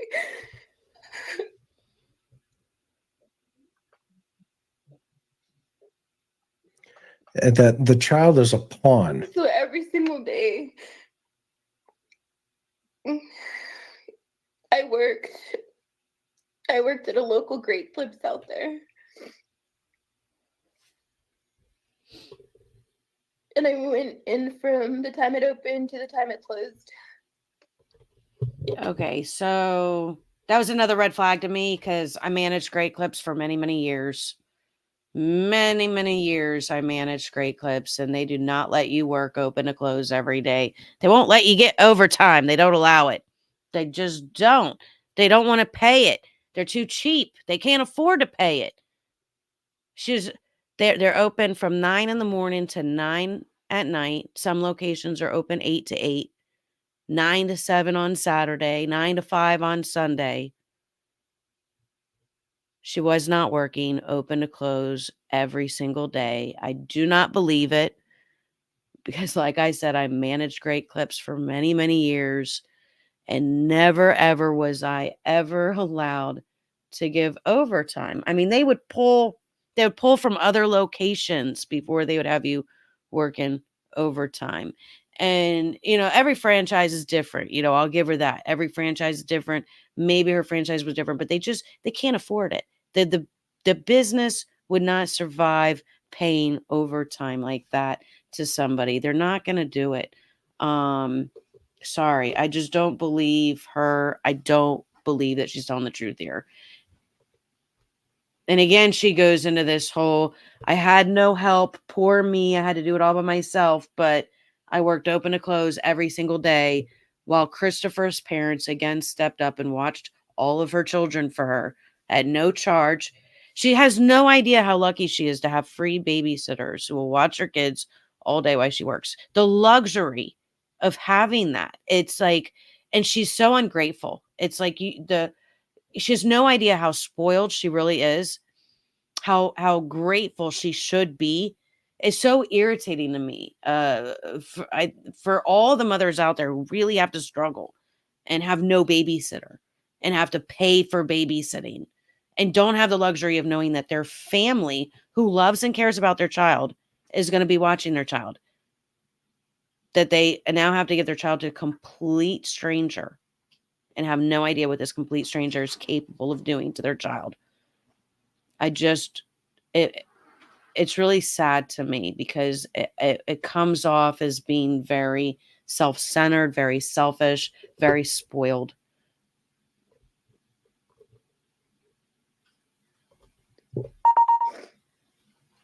That following morning after all this had happened, I went to my bank account and to my savings. I've been saving money through this whole entire time, but I've been using it since we were out there so I can help support my kids and myself.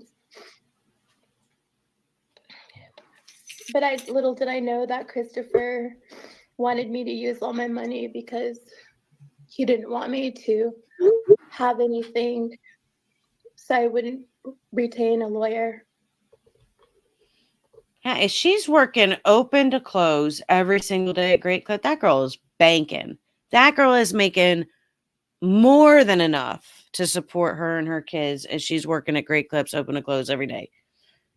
Banking. That's great money.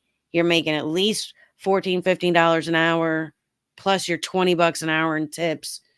It's great money at Great Clips. Oh my God. And she's working that many hours, plus she's getting overtime, plus I would have killed for that kind of paycheck working at Great Clips. I would have killed for that kind of paycheck working at Great Clips. So that morning before I went to work and dropped my... And I would have had a ton of money saved. I just want to put that out there. I would have had a ton of money. Every penny earned is a penny saved. Kids off at the time, Michael and Linda, which is Let Christopher's biological father, and his stepmother were still helping me watch my kids because they still had to work. This, I guess, Didn't pull a bat. and then he wrote, She's saying the stepfather pulled the bat, right? yes. Okay. Look at you don't want to respond, or you didn't pull a bat, or both. Didn't pull a bat. Okay. So he's saying he didn't pull a bat. Yes. He's not saying a bat wasn't pulled. Correct. Does that make sense? Yes.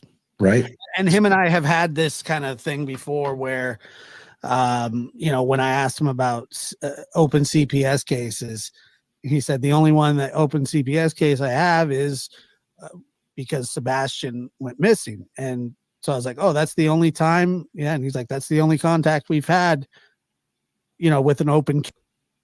Okay. So if I was in ever, he'll say not speaking. I know they've got court coming. to, tell us what happened, and Comes with some sort of. And I was looking through the phone book, or looking through, my phone, and seeing, well, I need to get a lawyer. Who can I get? Thank God for Mr. Edwards, because I went into his office before, I called into work that day pretty much, and I said, I need to just think. I said, I need a day off. So I went into his office, and I ended up doing a consultation with him. And I remember him, you know, he told me what his fees were, and he told me, you know, I told him the situation. And he was in shock, and he goes, my God, he goes, this all happened? Like, you should have never came out here. And I said, I know, I should have never, you know, should have never came out here. So at the time, you know, I explained the situation to Mr. Edwards, and I was crying. And I said, Mr. Edwards, I said, I just want my baby back. And then I remember I still had my wedding ring on at that point in time. And I slipped off my wedding ring and I sat it on his desk. And he looks at me and I said, please, sir, I would do anything just for my baby back. Dang. He said, you're all I have. Please help me.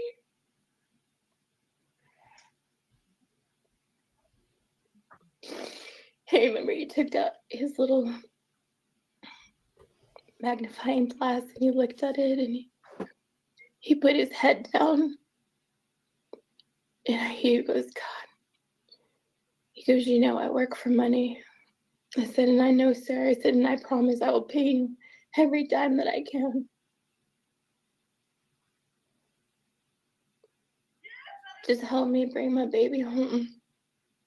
So, Trevor, at And he this said, point, is this when they had, I mean, I would say basically kidnapped her child? It seemed that way. Yeah. Did they take the child across state lines, Trev? Seriously, that is, they got a protection order against her. There was something that they had that proved that she was a danger to her daughter. They're leaving out information and then they're making it sound like he just kidnapped her kid. Well, what about when she left and went and fled the state while she was pregnant and gave birth to his child in a totally different state? Wouldn't that be considered kidnapping and fleeing the state? I mean, essentially what she did was took his child to another state.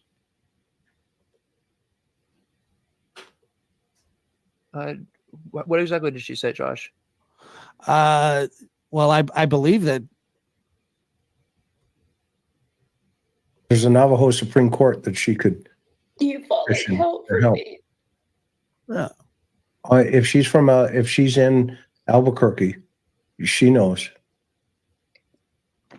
She could go down to the BIA, Bureau of Indian Affairs, Everything and happened. tell them what's going on. I went to And let's stop for a second. Let's yelled always at the remember, courthouse. okay, that those rules, because she's a Native The American. parents were there. I'm trying to stop my That's mouse. all right. That's all right. We went to the first child. Shut up, Trevor. That's all right. Quit interrupting. Josh.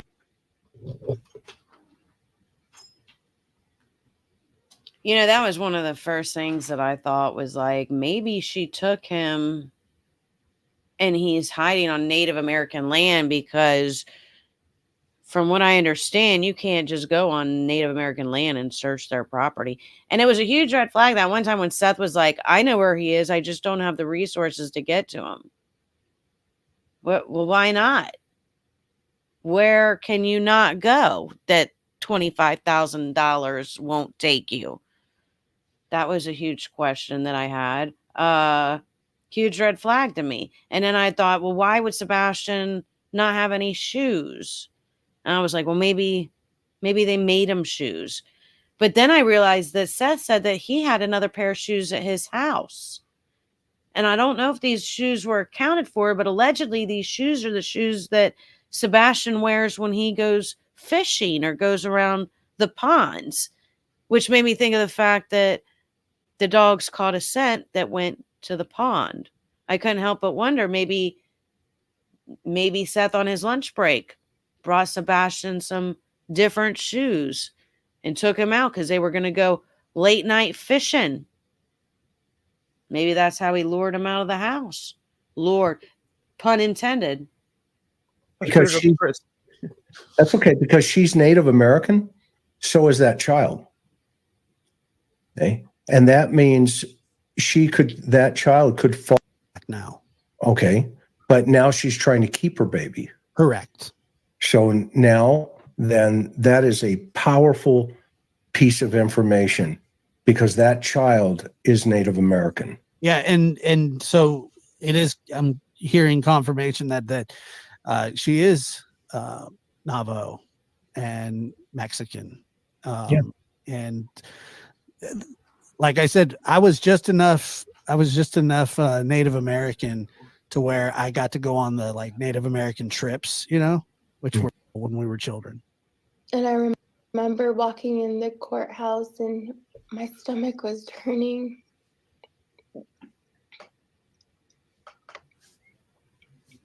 I hadn't seen my baby.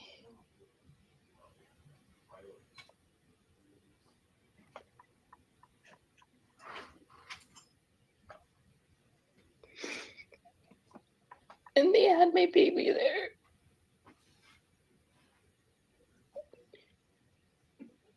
From what I understand, Proudfoot is not a Native American name. It is Irish. Just in arm's reach, and I couldn't even hold her, and I couldn't even kiss her, and I couldn't even tell her I love her.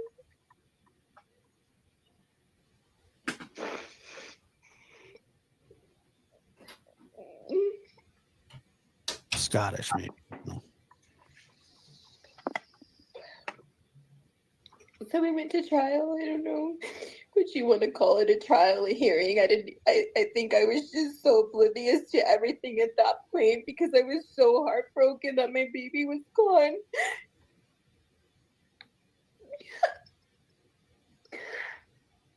And I go into the courtroom and all I had was my dad in there.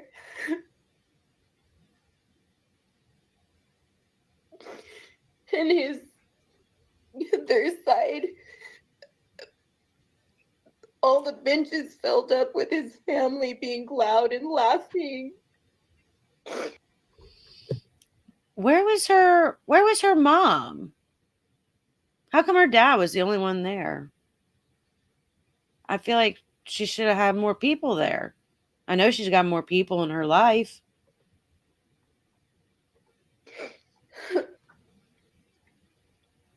And it was just my daddy and me and Mr. Edward.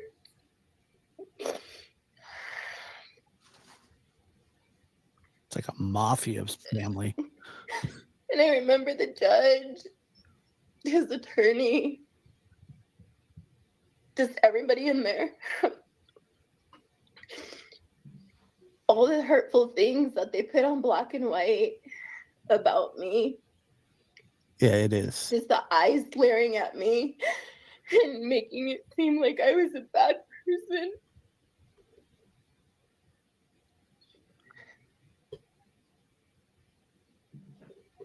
And I sat there.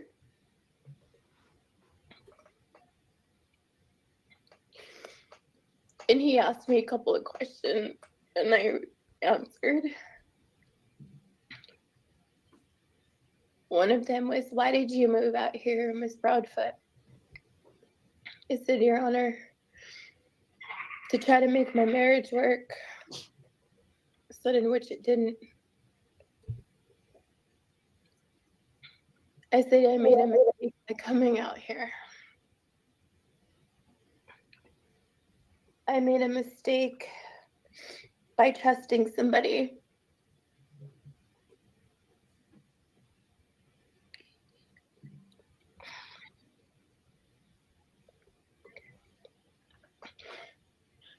And I said if I could change back the hands of time, I probably wouldn't have even came out here.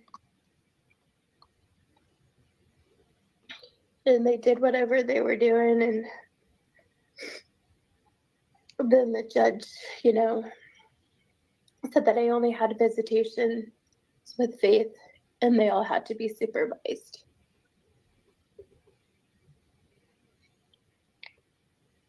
So then the supervised visitations started happening. So then they let her have visitation, but they had to be supervised. Again, and she says it, they were all trying to make me look bad. Well, you can't just, there's got to be some sort of evidence. They can't just make you look bad unless you did something to collaborate that. We're only getting one side of the story here, and there's like a whole missing story. But even by her accounts, like I got all these questions, and I'm like, wait a minute, this don't add up. This ain't adding up. This don't make sense. And we would visit Faith. And I remember one visitation that had happened at a park. I can't recall the park's name, but there was a duck pond and really nice playground for the kids. I remember Kathy showing up with Faith. And we all sat there, got Faith out of the car seat. I was loving on her and kissing her and telling her how much I love her, how much we missed her.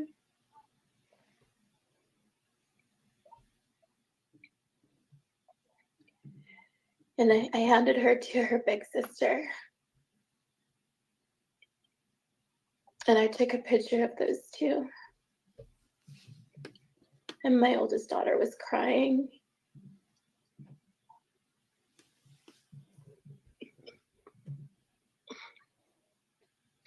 We only had about, I believe it was between 20 and 30 minutes of visitation with Faith once a week, if I'm right. There's a lot of things that I'm going to put that link in the chat, Chris. Yeah. And after so many years, it's hard. Like I would just remember like the big things that happened, and that was one of them. It was between 20 and 30 minutes. And my son was there. And then Kathy got her ready to leave.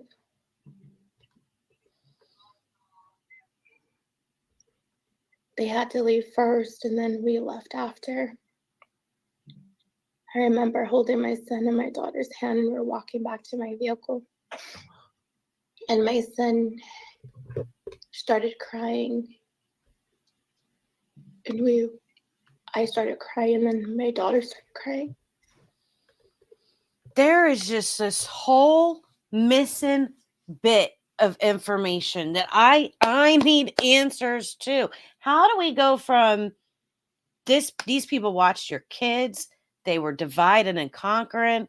They were babysitting for you all day long, every day, watching your babies as if they were their own, to then threatening to bash their heads in with a baseball bat, not wanting anything to do with them at all. I find this so hard to believe. I find this so hard to believe. I absolutely do. I could see them turning on her, but the kids and then threatening the kids' life. No, I don't see that. I don't believe it. I don't believe it. Why aren't they in jail? These people are threatening to bash your kid's head in with a baseball bat, and you don't call the police. You don't call the police and make a report that no. I don't believe her. I don't believe her story. It just isn't adding up. And she's putting on a good act with the tears, but I just don't believe the act. And I do think it is an act. I absolutely do. And he said, Mama, I'm going to run super fast, Mama. I'm going to go grab Faith, and you meet me on the other side of the park, Mama. I'm going to run so fast, and then you drive off, Mama. So I was like, okay. So her son thinks kidnapping a child is normal behavior. That's very telling to me. That's very telling to me that her child thinks that kidnapping another child is normal behavior, that is something that he should do. Where is he getting the idea to do this from? Where is he getting this idea that this is the correct action to take? That's what I want to know. That this child now thinks that kidnapping is okay. And I really want to know, we need Chris's side. We need Chris's side, the parent side, the Broward Sox, Terry, whoever, because I just don't believe these allegations that she's making about them. I just don't believe it. And I don't understand. Well, I do understand. They're not defending the allegations because they're so ridiculous. I don't respond to ridiculous accusations either. But with so many people taking her at face value and just listening to her story and running with it, I would think that these, Christopher and his family would want to defend themselves. But I can understand why they don't when everything they say is turned and manipulated against them. But this story just doesn't make sense to me. Something happened that this family went from loving her and her children, taking care of her children so she could work, to all of a sudden hating her to the point of threatening the lives of her children. How did they turn? Why did they turn? What did she do that triggered this reaction? Was there something that she did? She acts like it just out of the blue. They just snapped and they just turned on her for no reason, for none at all. And I just don't buy that. And they were able to get a restraining order that was then confirmed by a judge later that she had to have visits, but they had to be supervised. There's some information missing. Jeez. Yeah, I mean, it's incredibly tough. Believe it or not, and counsel her into. And we went home. We had another. I don't have any contact with the lady, so this is. And we went home. We had another trial a couple weeks later. Was I believe I want to say it was in maybe November, either in October or November. I can't recall the date. But at that trial,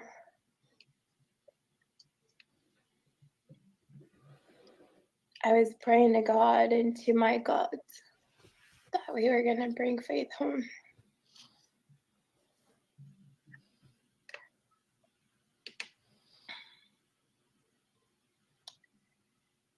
And we went to that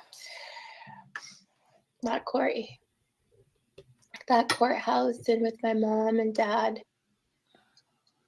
and Isabella and Noah. At this point in time, my mom was going to testify against Christopher. My daughter was going to testify against Christopher. And they had said, his lawyer at the time had said, don't let her daughter testify. And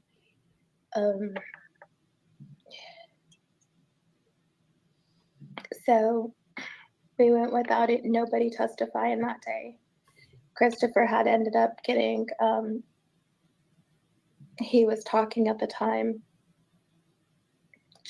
Yeah, they usually do not have children testify in court cases.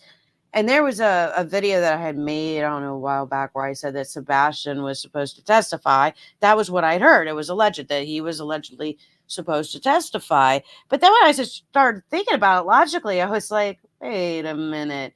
They don't have children testify like that. They just don't do that. They will not bring kids in to testify at a custody case. Very rarely do they drag kids. They want to avoid bringing kids into the middle of these court cases at all costs. That's the biggest thing. You're supposed to go to parenting classes so that you can learn how not to put your children in the middle of your fight between each other. And this is a classic case of two parents who just cannot get along for nothing. For nothing. Judge was asking him all kinds of questions. And he made me look like a monster. He made her look like a monster to the courts. The courts are not that dumb. The courts are not that naive. He wasn't able to manipulate the courts into thinking she was a monster. What evidence did they have that made the courts, that made the judges, that made the police have this restraining order against her, not give her custody? She acts like she's innocent, like she's done nothing. She will account for nothing. This is like the true sign of a narcissist. They will never take any blame for anything. There's nothing this woman could ever do that was wrong. And I keep going back. I keep seeing her crying, and she's putting on such a good show. But I keep going back to the moment when her whole demeanor changes. When her whole demeanor changes from being boo-hoo crying, oh, to, yeah, I smacked him. I mean, it was like, it made me feel like the whole crying bit was a show. Like it was fake. Because in that moment, her crying stopped and she was smiling. You could see the little smirk underneath her mouth. And that she was smirking and she thought it was funny. And she was all, yeah, I smacked him. Wait a minute. I'm seeing two personalities here. I'm seeing two totally different personalities. Yes, I find it strange that KP filed divorce with Seth the same day, 8 years later, that Sebastian went missing too. Not a coincidence. Not a coincidence. I think that this is a revenge of the exes plot. The exes get together, they're plotting their revenge, and they are in it together, in my opinion. And, again, I question. People say Seth has an alibi. There's all these cameras that seen him working. Well, where's the video proof? How come we have not seen that one piece of video evidence? How come not one coworker has come out and testified on his behalf and said, or interviewed or said anything like, hey, yeah, he was working with me. I was there all night. I mean, there's nothing that we have to verify this. We only have verification on Christopher's alibi, not Seth's. And again, I question, where was Nina? Just because Seth was at work doesn't mean he didn't have help. And when was Seth's lunch? He worked overnight. Was his lunch at 3 a.m.? So those are all questions that I have. He made me look like I was the problem.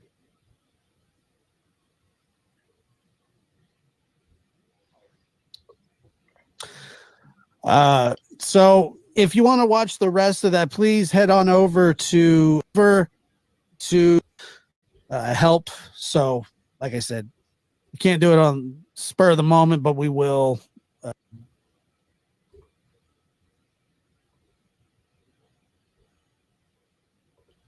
That is so sad. The world we're living in today is drastically no different longer than it was even a few years ago. That is so now sad. More than ever. Well, because I remember what the rest of the video said, and I'm sure I got it somewhere in here recorded.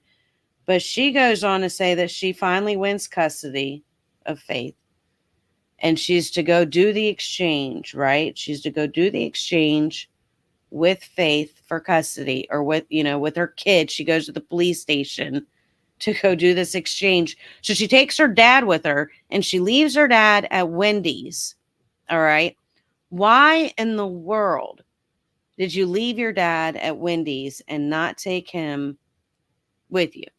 Or better yet, why didn't you leave the kids with your dad at Wendy's safe and sound and go do the exchange and not bring your children to a potentially volatile situation?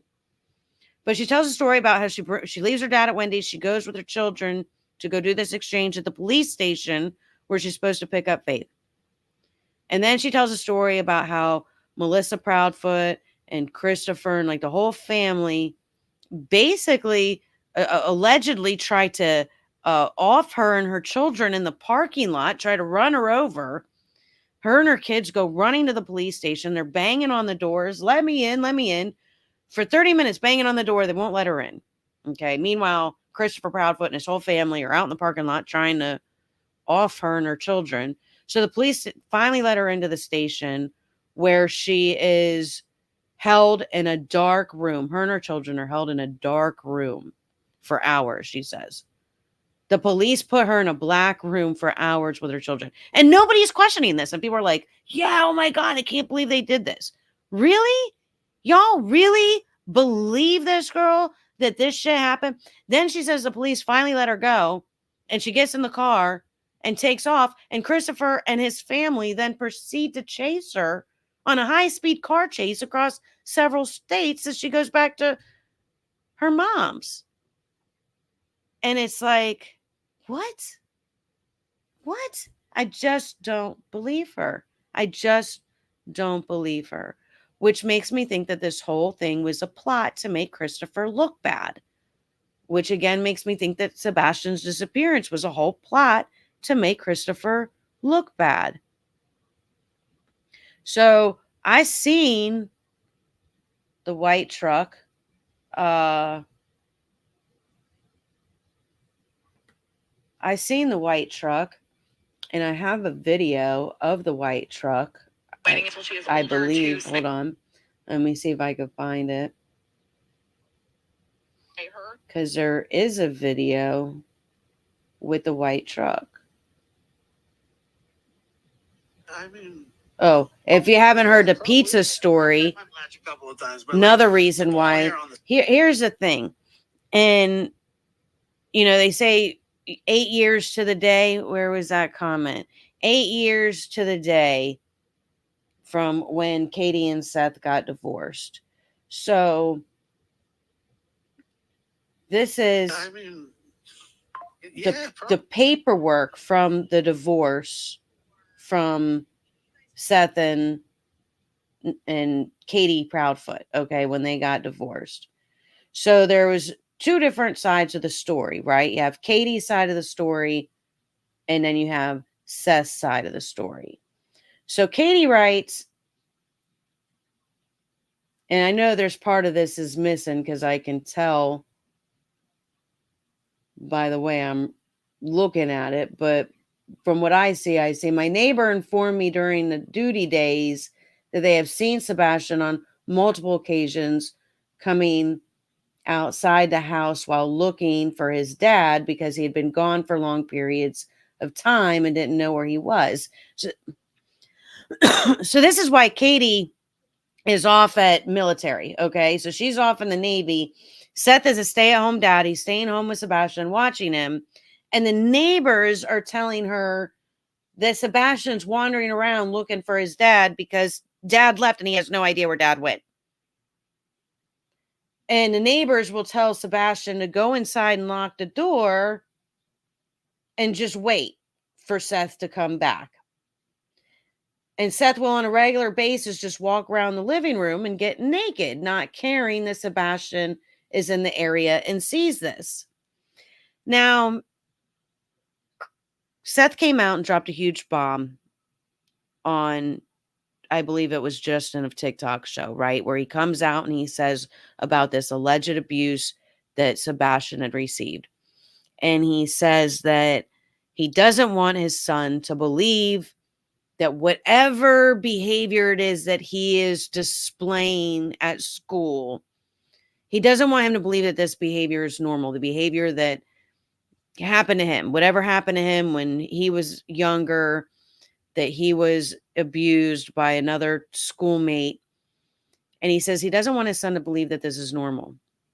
And he goes on to say that this other child who was a predator to Sebastian, he believed it was normal. And the only way that he could have possibly believed that it was normal was this if he was abused by a primary caregiver. Which I find odd, because when it came to his own child, that was not why his son would think it was normal, according to him. According to him, his son would think that was normal only because he didn't get the proper therapy that he needed.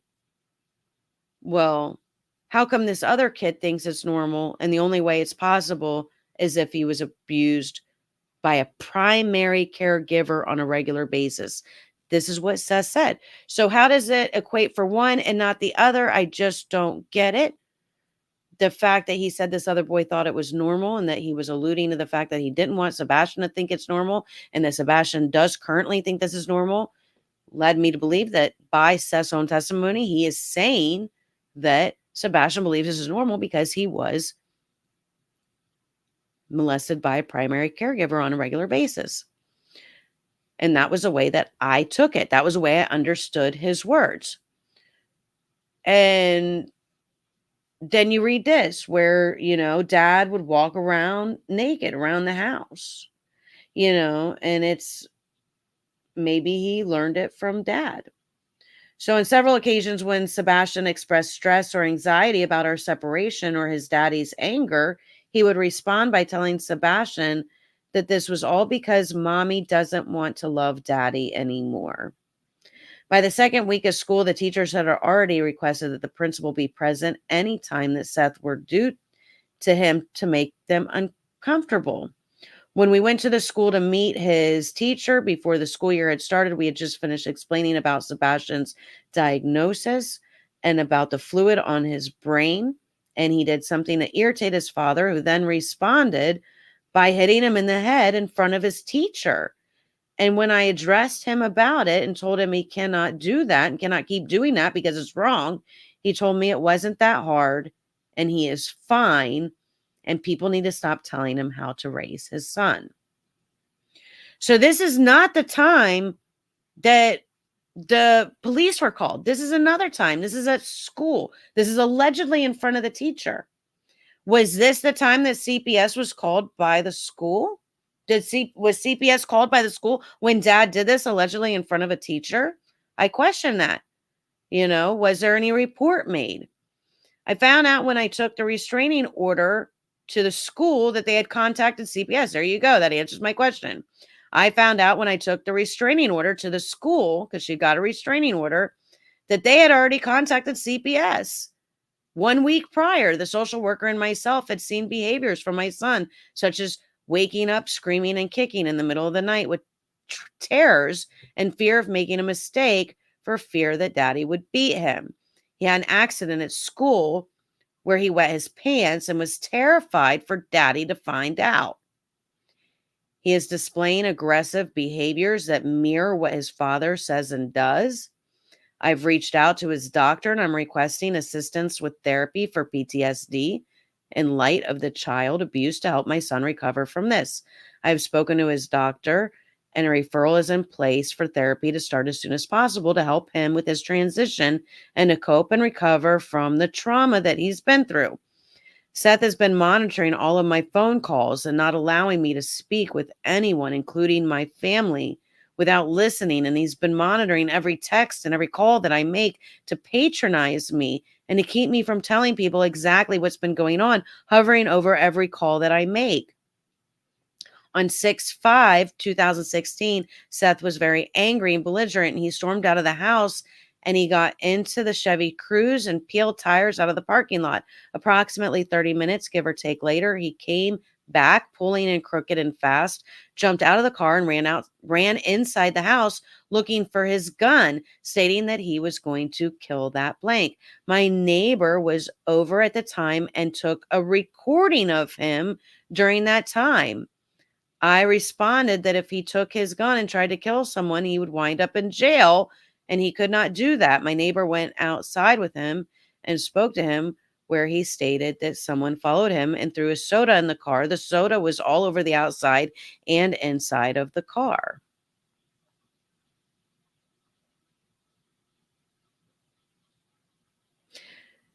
Okay, hold on.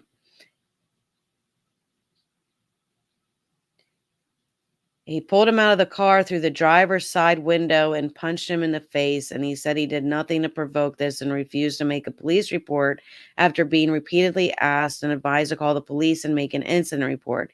He did not have markings, but was exaggerating his limp for approximately 5 minutes before walking normally again. I've also received multiple complaints at various times throughout the past 4 to 6 months from neighbors that he makes them feel uncomfortable because he is standing out front confronting everyone when they come home or watching them.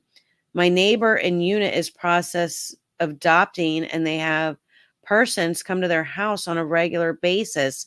I caught Seth approximately 1 month ago confronting the gentleman because he parked in his spot and telling him he doesn't care who the F he is, and that if he does it again, he'll take action to have his car towed or beat his ass. This was to a social worker that was there to check their home, and he knew it.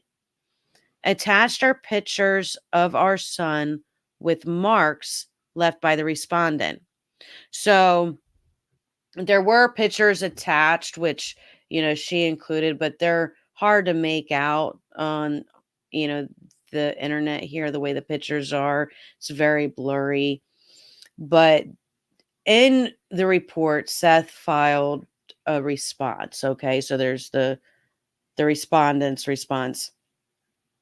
So in this response, he states, I, Seth Rogers, declare I am the respondent of the above matter, blah, blah, blah, blah, blah. So he says since the restraining order, he hasn't violated it.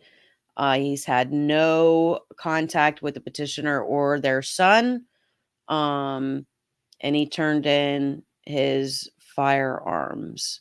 Okay. So then it goes on to say,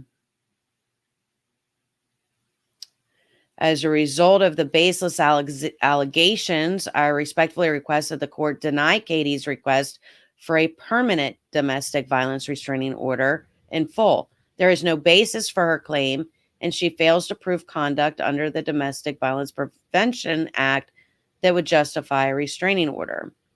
In a request for the domestic violence restraining order, Katie claims that on August 28, 2016, I was being highly aggressive in my mannerisms and verbally watching her in her sleep, and I yelled at her because she was not willing to beat her son. This is not true. And even if it was, it would not be the basis for a domestic violence restraining order. What actually happened on this day is that I was having a difficult time with our son. He refused to do anything I asked of him. I asked him to clean his room. He replied no, and that he didn't have to listen to me or anything I asked him to do. And he told me I should apologize for asking him to clean his room. I attempted to appropriately discipline him by sternly telling him that under no circumstance should he ever speak to any adult, yet alone his mother or father, the way he spoke to me. After this, Sebastian ran downstairs to Katie, jumped in her lap, and started saying he hated me and that he wished I would leave and never come back. After Sebastian seemed to calm down a bit, Katie got up from the chair she was in and walked outside, and Sebastian approached me and told me he loved me and wanted to live with me after all. I find that so hard to believe. It's like, really? Really? I just don't believe that. Like, Sebastian said that, but then the minute mommy left, he was like, no, I'm just kidding. I want to live with you. This kid. So after the incident, I was very upset, but I was never violent in any way. Our neighbor was in the house and she said something about being uncomfortable. I told our neighbor I was going to go get some coffee and go outside to be alone. And when I did, the neighbor followed me outside and asked what was wrong. I told her I was feeling and asked her just to let me calm down and compose myself. At no point did I act violently towards her or anyone else in the house. And I never yelled at Katie because she wouldn't beat our son. There was never any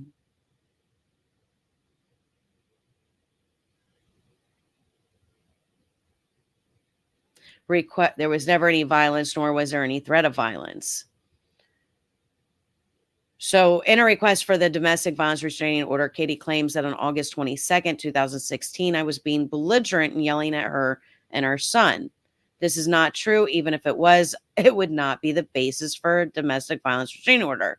It's like basically like he almost confirms that it is true. Like it's not true, but even if it was, well, okay. So what actually happened, okay, so he basically says what she's saying are all lies, and this is what actually happened, is that on this day, Katie and I were arguing about how we were going to proceed with our divorce. Our divorce had been filed, and we were still residing in the same house, which created some tense situation. Although we argued, I never once acted violently, and never did I once encourage her to beat our son, as she alleges in her pleadings. During our argument, I left the residence and slammed the door, but her claim that I broke the door is false. The door was already broken before I slammed it.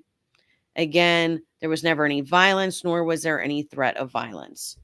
So, I wonder if the door was really broken before he slammed it. How bad was it broken? Did his slamming it break it more? I mean, Seth is a big guy. If he's slamming the door, he probably is doing damage to it. I find it hard to believe that he didn't do any damage to that door slamming it. In the request for the domestic violence restraining order, Katie claims that on August 11, 2016, I was angry at her son and that our son told her I hit him. The truth is I never put a hand on our son. Our son suffers from a rare condition called 6q27 chromosomal deletion syndrome. Among the symptoms, he suffers from rare incidents of acting out where he hits himself and bites himself out of frustration.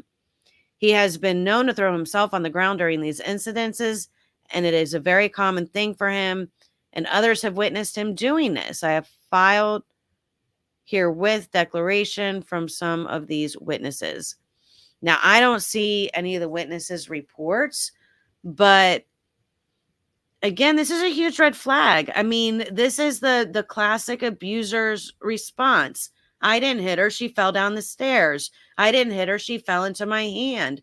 I didn't hit her. She hit herself. I didn't hit him. He hit himself. These are all things that, like, it's a huge red flag to me. If Sebastian says that daddy hit him, I'm inclined to believe Sebastian. I'm not going to call Sebastian a liar. And I know a lot of people out there are calling Sebastian a liar. And it's the same people that are, we're Team Sebastian. We're Team Sebastian.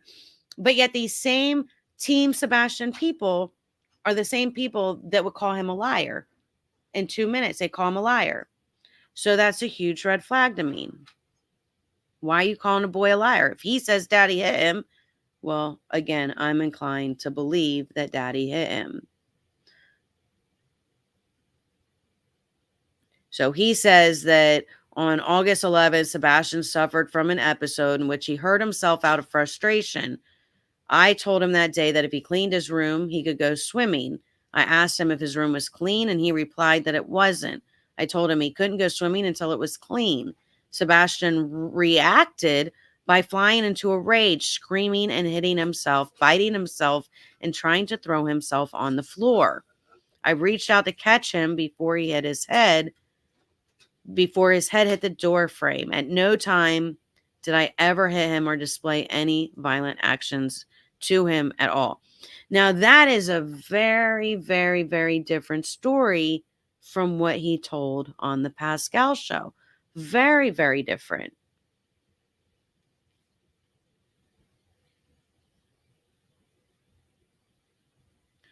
So then he goes on. It should be noted that Katie never called the police. Katie never took Sebastian for any medical care as a result of this alleged incident. Katie never took any action whatsoever consistent with a parent whose child's been abused. Katie's allegation that I abuse Sebastian is in any ways completely false. In a request for a domestic violence restraining order, Katie claims that I yell and scream at her with the balled fists and makes vague allegations that I do drugs. These are both untrue as set forth above. We do argue because we are going through a divorce and live in the same house. Of course, things are stressful. However, I never ball my fists at her and I never act violently towards her. And the only drugs I ever consume are my medications as prescribed by my doctor. I'm currently suffering from 9 herniated discs in my back. For all you people that thought he injured himself looking for Sebastian, I just want you to know that this is from back in 2016. He suffers from 9 herniated discs and is on tons of medication for his back, torn meniscus in his left knee, and 3 tears in his right shoulder. Three tears in his right shoulder. He attends physical therapy as a result of these injuries. It seldom saddens me that Katie uses my injuries and resulting prescriptions for medication as ammunition and vague accusations that I do drugs. Now, to me, that was very, very, when I read that and I was like reading about that, I was like, wow. So these injuries that he's had for a very, very long time. And that is very telling because he had a lot of people believing like that he just got on these medications, that these are new medication, that he just injured himself looking for Sebastian. Well, according to this, he's had those injuries long before Sebastian went missing. So he says, furthermore, I find it ridiculous that Katie alleges she's in fear of me, even if I was acting violently, which I was not. I would not be able to physically harm her due to my injuries. Now, this is where I'm like, this guy is so full of shit. This guy is so full of shit. Now, he's a corrections officer, but yet back in 2016, he couldn't even handle his wife if, he wouldn't be able to physically stand up to her or anything because, she's too much for him and he is weak and physically injured and he can't do anything because poor Seth. Well, how the hell did he get this job as a corrections officer then? That's what I want to know. Something just doesn't seem right. There's inconsistencies, lies all over the place. So while I'm in great physical pain, Katie, by contrast, is only physically healthy. But as she is in the Navy as part of her shipyard security force, she has received training in physical combat techniques, and she has no fear of me. I find it disturbing that Katie alleges Sebastian has anything to fear from me. I have always been Sebastian's primary caregiver. As Katie is in the Navy and is stationed aboard a ship and works and often deployed, while I act as a stay-at-home dad. I care for Sebastian's day-to-day needs, and this is a continuous task given his special needs due to his condition. I love it. I embrace it, and even though it can be troubling at times, Sebastian and I have built a special bond due to the fact that I'm always home with him, taking care of him. He has no reason to fear from me. Now, I read that, and I was like, considering the allegations and what Seth is saying that Sebastian thinks is normal and the behavior he thinks is normal. And then what Katie said about Seth walking around the house without any clothes on. And then what Seth said about, only a child would think this is normal if their primary caregiver was molesting them on a regular basis. Well, he said he's the primary caregiver. We already know that he got Katie pregnant before she was 18. He admitted to that Sebastian, he said in one live that Sebastian was her first baby she had carried to term. He said in another video or another, post, he said that Sebastian was the only child that Katie didn't abort, which told me that, Katie was too young to have a baby. So, she did what many young women who get pregnant by an abuser who's much older, who took advantage of them, who groomed them and basically raped them, because any adult having intercourse with a child is rape, and they are a predator. They are predator against children. Well, this man has been proven to be a predator against children. He groomed Katie when she was a child. He was having intercourse with her when she was a child and he was an adult. This is a huge red flag, and this is the biggest red flag. I mean, he's already shown himself to be a predator to children, Katie being the child that he preyed upon when he was adult. And everyone turns a blind eye and acts like he did nothing wrong, when that's just not the case. And if Sebastian thinks that this behavior is normal, well, there is a good chance that it's because his primary caregiver was molesting him on a regular basis. And who was his primary caregiver? Who was the one that was setting up all the play dates? Seth, by his testimony on one of the shows, I think it was Nancy Grace. He said he was the one that set up all the play dates. And here's my thing. He says that Sebastian thought this was normal because he didn't get the proper therapy that he needed. And then he blames Christopher and Katie. But why didn't Seth take Sebastian to whatever psychologist that he wanted to on his days? He's perfectly capable of taking his child to go see a therapist on his day, any therapist of his choosing. But no, instead he chose to go to the therapist that Katie chose and yell at her and treat her in a very poor manner. And that was just wrong. So he continues to write, I believe Katie only filed this request for a domestic violence restraining order to gain a technical advantage in our divorce. Well, that's weird because it was Sebastian that was the one that said, Daddy hit me. So the whole incident revolved around Sebastian getting upset because Daddy went swimming without him. And I definitely agree, Savannah. They both have motive. They absolutely both do. So he says, we're going through a divorce process while living together. However, I believe Katie knew she could not remove me from the home without staging a domestic violence incident.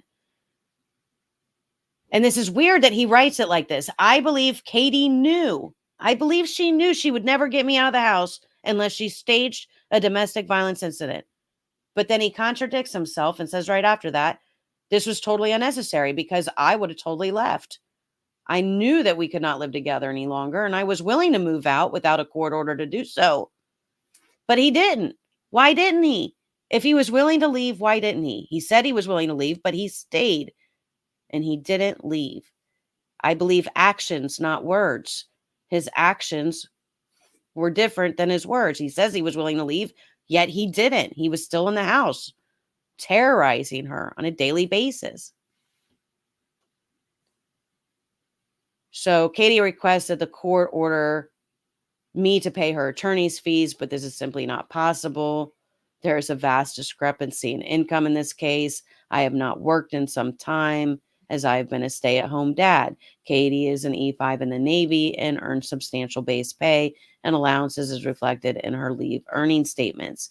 She earns significantly more than I do, as referred in our income expense declarations, and for that reason, and for the reason that Katie's request for domestic violence restraining order is baseless, meritless, and unnecessary, I request the court deny her request for attorney's fees and instead order her to pay my attorney's fees and the costs associated with having to defend myself against her completely false allegations.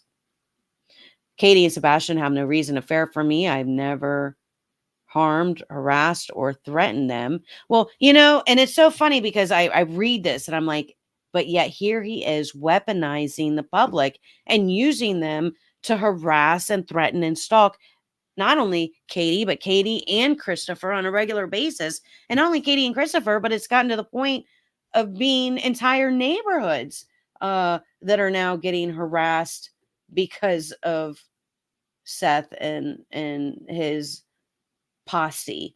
And let me just, show you what I mean by that, because, I've been hearing a lot of things. People like Bullhorn Betty is, defending Seth and she's going hard for Seth and, this, that, and the other. And I'm just like, okay, You know, that's interesting. I don't know Bullhorn Betty, but I do a little research on her to see, because it's alleged that Seth is getting a whole party of criminals going to work with him.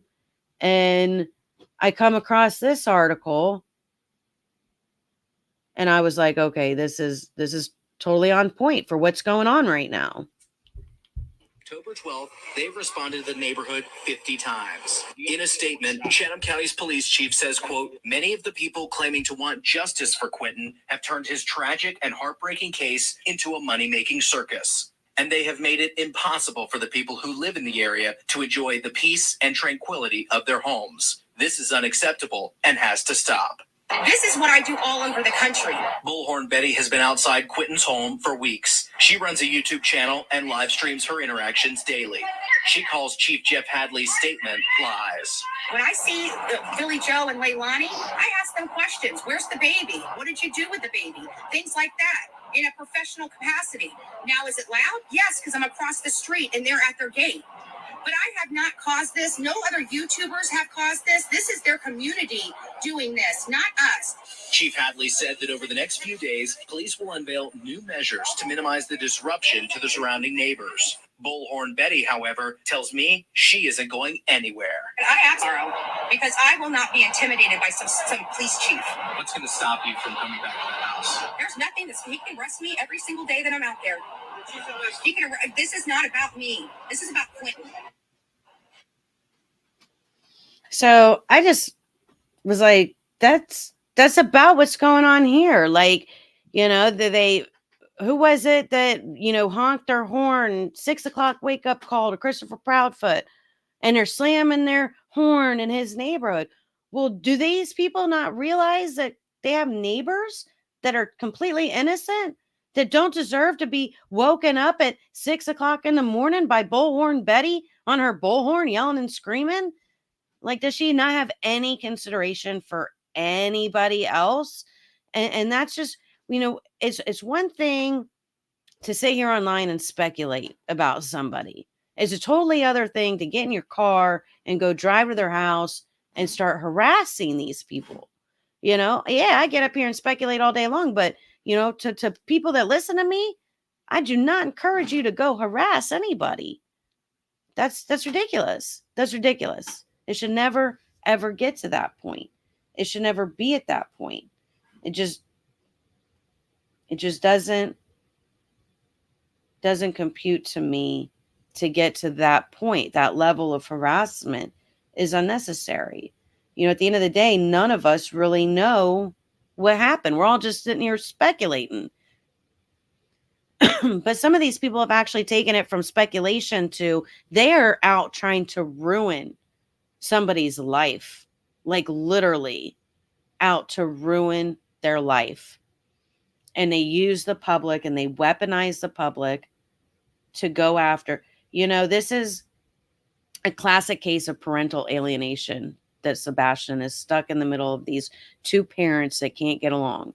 Well, the minute I started questioning Seth and his red flags, like the things that he was saying that didn't make any sense to me, I got a lot of people on the Facebook groups, you know, you can't question Seth. Oh, sounds like Christopher. They call me Christopher. Calling me Christopher left and right. Well, do I look like Christopher? It's pretty clear that I am not Christopher. But yet they were calling me Christopher. And I'm like, these people are literally like gaslighting other people who are watching. Because if you can't control me, they're going to try and control you and try and control the people that are listening to me. Well, maybe if I can't control her, I'll try and control the people that listen to her. And I'll tell them that she's Christopher. And maybe they'll be dumb enough to believe that person that I'm Christopher.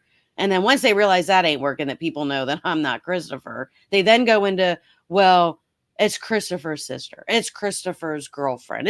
It's Katie's friend from the Navy. You know, there's so many allegations and gaslighting going on here that it was like, it honestly started making Seth look really guilty to me. When people started saying that I couldn't have an opinion about this man, I started to think something was really off and that there was a huge plot to make Christopher and Katie, to frame them, essentially, to frame them for something. And that's a huge red flag to me. Usually the person that's trying to do the framing is the guilty party. So I didn't know they said anything horrible. I didn't think in the last interview, but no matter what they say or do, it'll be wrong to these people. I feel for them both. Me too.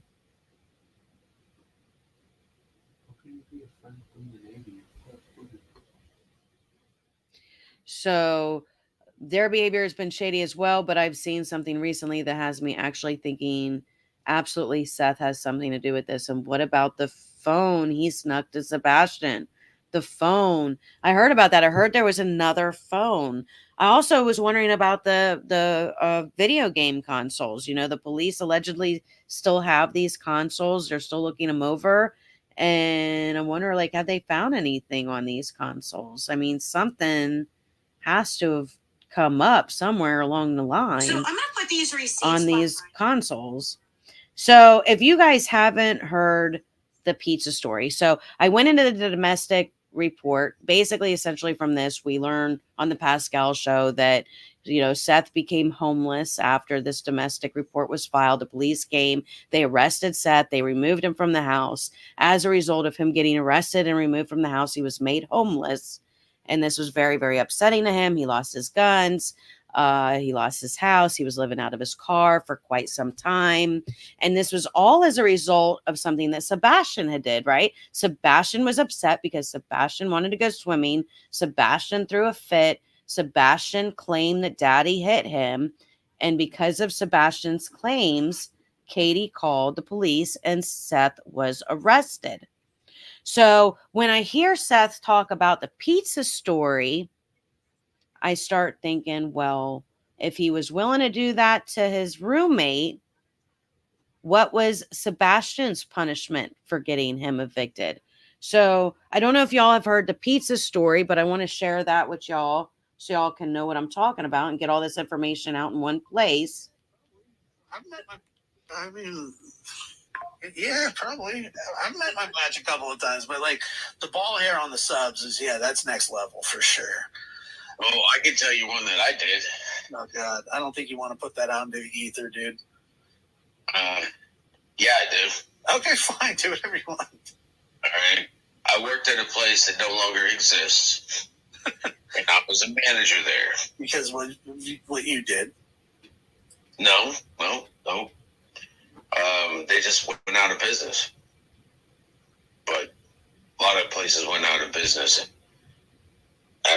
during COVID and all that sort of shit. Yeah. But it was called Gumby's Pizza of Ohio. It's an interesting name. Huh? That's an interesting name. Well, it was Gumby's Pizza in Columbus. Okay, that makes sense. Normally had one around every major college campus. And I had an ex-roommate come in that had cost me my apartment because one day he decided that he was going to walk around outside in the middle of winter with a dungy hat on, which is the old Navy white hats, some boxers, and a fucking cleaver. Okay? Yeah. Don't know what kind of drugs he was on, but it cost me my apartment. You got evicted? So I got evicted because the cops got called and the owner didn't appreciate it. So I got evicted. Okay. Found me another place to live. Like 8 months goes by and he comes into my store and he was like, "Hey, how's everything going?" I was like, "How are you doing?" He was like, "I'm back on my meds." And I'm like, "Oh, nice. Great. All right." And I'm like, "So what can I do for you?" And he's like, "I want a supreme pizza." And I was like, "Okay, what size?" And he was like, "Large." Okay. I walked back there. 3 other people that I had hired knew him as well. And they lived in that apartment building. And when we all got evicted, we all took it kind of personal. I can imagine. So I made his pizza for him. and it had floor spice, spit, and it had hair in it. Yeah. And I cooked that, and he ate the whole thing in my lobby and turned around and told me it was the best pizza he ever had and ordered another one. Service with a smile, baby. And he got you evicted. What do you want to do? I mean, what are you going to do, man? Maybe, yeah. He would still, he got you evicted. I'd have been pissed too. Floor spice. I've never heard that one before, but that's a perfect. That's when you just drop it on the floor. Well, I've eaten many things with floor spice on it because I've dropped them, and I don't care typically. Yeah, not with wet dough.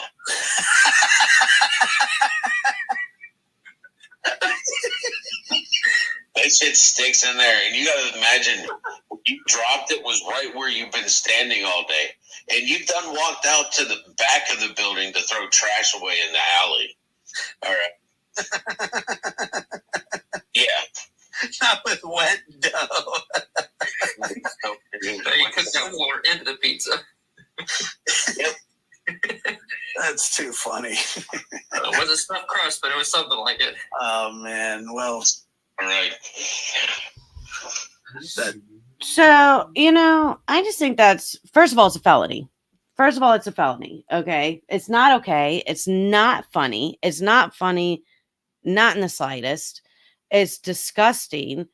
And it's very disheartening when you see, you know, I seen a video where Christopher came up on Cluminati's show and he was doing these voices, you know, imitating like Kermit the Frog. Well, my son does that, and I think it's freaking adorable.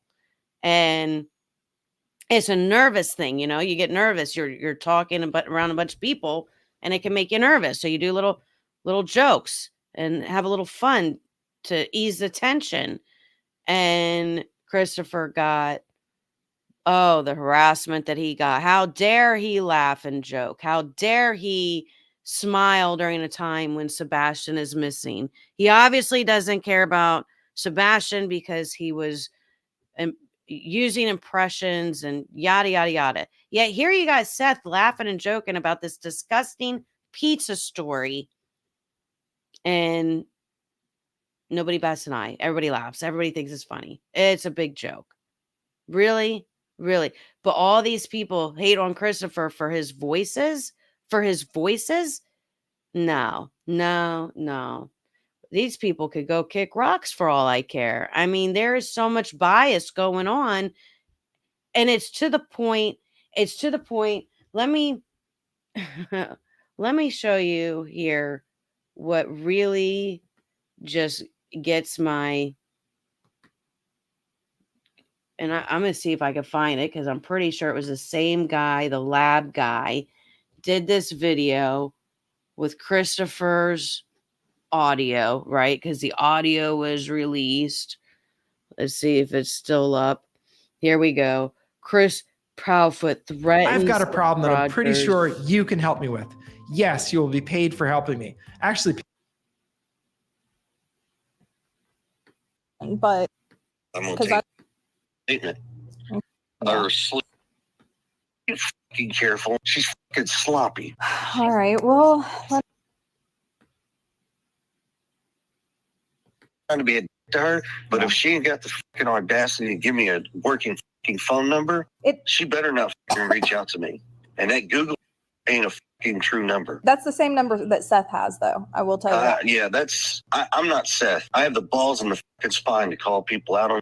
Just don't take it personal because she doesn't give her personal phone number out to anybody. I mean, like only, you know, like I had it from like a previous case that we worked together, but she's very private about her personal information. So okay. I don't know. Anyway, I don't know what to say. I feel bad. Like I know Chloe and I know that she's not. Say that, No, but yeah. whatever the fuck it is, she better God can figure it out and redial herself the fuck back in. Yeah. I mean, I know, like, and I think I told you this before, like, she's more focused on the search side of things, you know, that's been And her why the focus. fuck is this bitch on fucking on these goddamn interviews. Yeah, I mean, it's just the one that I know of. But I mean, I'm not trying to, like, I don't know. I mean, I have to try to defend her a little bit because, I mean, I know that she's not a person that, like, shares Information, she wasn't going to release it. She started a fucking firestorm. What was the purpose of making that statement, knowing full good and well that the Trust me, Yeah. Seth can have his fucking PIs. I don't need PIs. See, and actually, I get the as whole we're goddamn world speaking, that sends me all this shit for no fucking reason. as we're speaking, I just got a message from a web sleuther that I don't even know. I don't even know their name. They go under a pseudonym, and they're sending me a picture of Katie's mom, and I don't know how they found that out. Like, I didn't tell. They're telling me, like, I don't know. problems and leads that have already been run down. Like these web sleuthers, like, I mean, they are like batshit 99.9. That's one thing. She opened her mouth, made the statement. She's the catalyst to the fucking storm that is now brewing. Yeah. It doesn't take much. I can go out there, open my mouth, say one fucking word, and I can almost break the fucking internet. Look what I did the other night when I got on that show. When you said I wanted on the show, yeah, that it almost broke the fucking internet. Yeah. And that's mainly because up until that show, like you and Katie both were pretty reserved about anything that you were saying. And that was like the one time that you just kind of went berserk. No, that's the one time I went out there and stated the fucking facts. Yeah. I didn't go berserk. Well, Now they've dug in.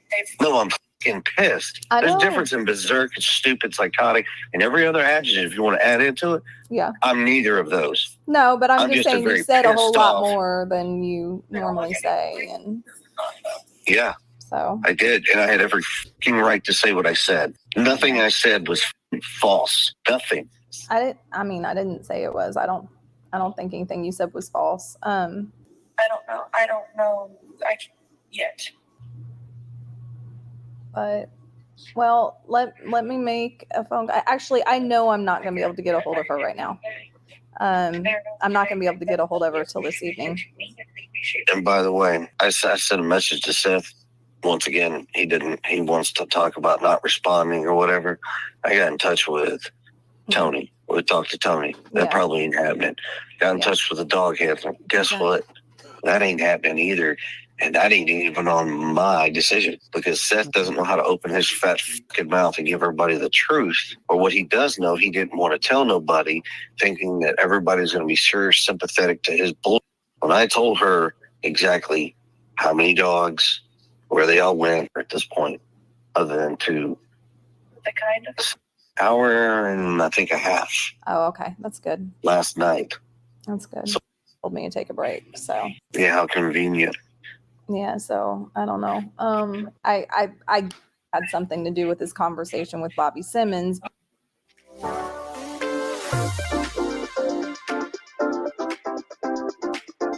That line of communication, communicating with him again instead of going through me. There we A couple go. days ago, he told me to take a break. So Yeah, how convenient. yeah, so I don't know. I gathered now. This is just me assuming, so we know how that goes. I may be way off, but I feel like it had something to do with this conversation with Bobby Simmons because Bobby has started communicating with him again instead of going through me. So that line of communication's opened back up, and I don't know. We'll see for how long. Yeah. We will see. I promise you, if Bobby told Seth anything of what he's told us, Seth opens his fucking mouth. I promise you, it won't ever open again. Well, So right there, so everyone took his words and like twisted it up. So he said, Bobby Simmons. If Bobby Simmons tells Seth what he told me, I promise you Seth will never open his mouth again. Well, who's Bobby Simmons? Everybody like completely ignored that. They're like, oh my God, Christopher said Seth ain't never going to open his mouth again. He's threatening him. No, bro. He said Bobby Simmons is going to sell him something that's going to make him not want to open his mouth again. Well, who's Bobby Simmons? The head of TBI. the head of TBI has got some sort of information that if he tells Seth whatever it is he knows, Seth ain't going to talk again. And I was thinking to myself, what is it that this TBI guy could possibly know? What piece of information could he possibly have that if he tells Seth, Seth will zip it and never talk about this again? What could it possibly be? And the only thing I could think of was, you're a suspect. And everything you say, Cannon, is going to be used against you in a court of law. That's the only thing I could think of that could be said to Seth by TBI that would make him shut up, is if they told him he was the prime suspect and everything he was saying was incriminating himself. That's the only thing I could come up with in my brain that Bobby Simmons could have told Seth that would have made him be quiet on that. And then you got the one before where he goes, let's see if I can find it. I would slap her with a cease and desist order, is what he said. Telling you, I am being very polite as I can possibly be to her. Mm-hmm. If she don't find a fucking way to fix it, I promise her I am not going to be so goddamn pleasant when I see her. Okay. And I will bring the fucking cops with me. All right. Well, I'll talk And to I don't her. care I mean, how she takes that. I don't care how she takes it. I really don't give a god what I have to fucking do. But I can promise you, there's a difference in helping find Sebastian and just being a stupid. okay. Well, let me ask you something just for a second. Like, are you sure it was her and not like one of these sleuthers or something? Because No, other it's people her on the show. Okay. It is her. Okay, because there's other I think people it was that are on digging. or Sleuth, whatever that woman's name is. Web sleuths. Yeah, whatever. It was on that fucking show. But I don't see. I can't see Chloe just giving out that information though. She did. You're missing my statement. Okay. I didn't say she gave the information out. I said she made a statement that she had it and wouldn't fucking release it. That right there was a trigger to start this fucking storm when she shouldn't have opened her fucking mouth in the beginning. I don't know what kind of fucking PI or whatever the fuck she thinks she is or how she does this, but if she needs a fucking education and schooling on being a PI, I guarantee you I'll find somebody who is truly a PI and let them school the fuck out of this woman. All right. Well, let me try to figure it out because I know neither her or I have given out any of Katie's information. It's not giving it out. All you have to fix it. What if is a symptom that torments individuals with OCD? What if I upset someone I love? You know, something else I'll tell you, there was a woman that reached out to like Sleuther runs like a He wasn't gonna release it. It caused a fucking door. Now Yeah, I can't fight it, but basically, he says that she better stop or he's going to slap her with a cease and desist order. But people took the video but she wasn't gonna release it. It caused a and they cut up his words. And a bunch of YouTubers and a bunch of TikTokers went around saying that he threatened her life and he threatened to slap her. And it was just completely misinformation. That they were just cutting up his words to make it sound like he said he was going to slap her, physically slap her. When he didn't say that, he said he was going to slap her with a cease and desist order. And the way they were cutting and chopping up his words, I can't believe that these YouTubers are dumb. I can't believe that they are just that stupid to not have heard that he said slap her with a cease and desist. To not know that he was saying slap her with a cease and desist.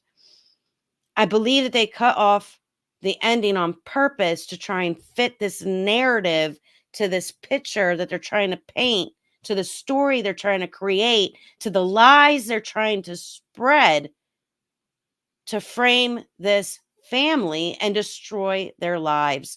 These YouTubers are out of control with their accusations and their threats and their harassment of this family, and shit rolls downhill, and it all is rolling downhill from Seth, which is why I think he's guilty, because he's trying to frame somebody else, and usually people who are trying to frame in are the ones who are guilty, and it looks a lot like Seth is guilty to me.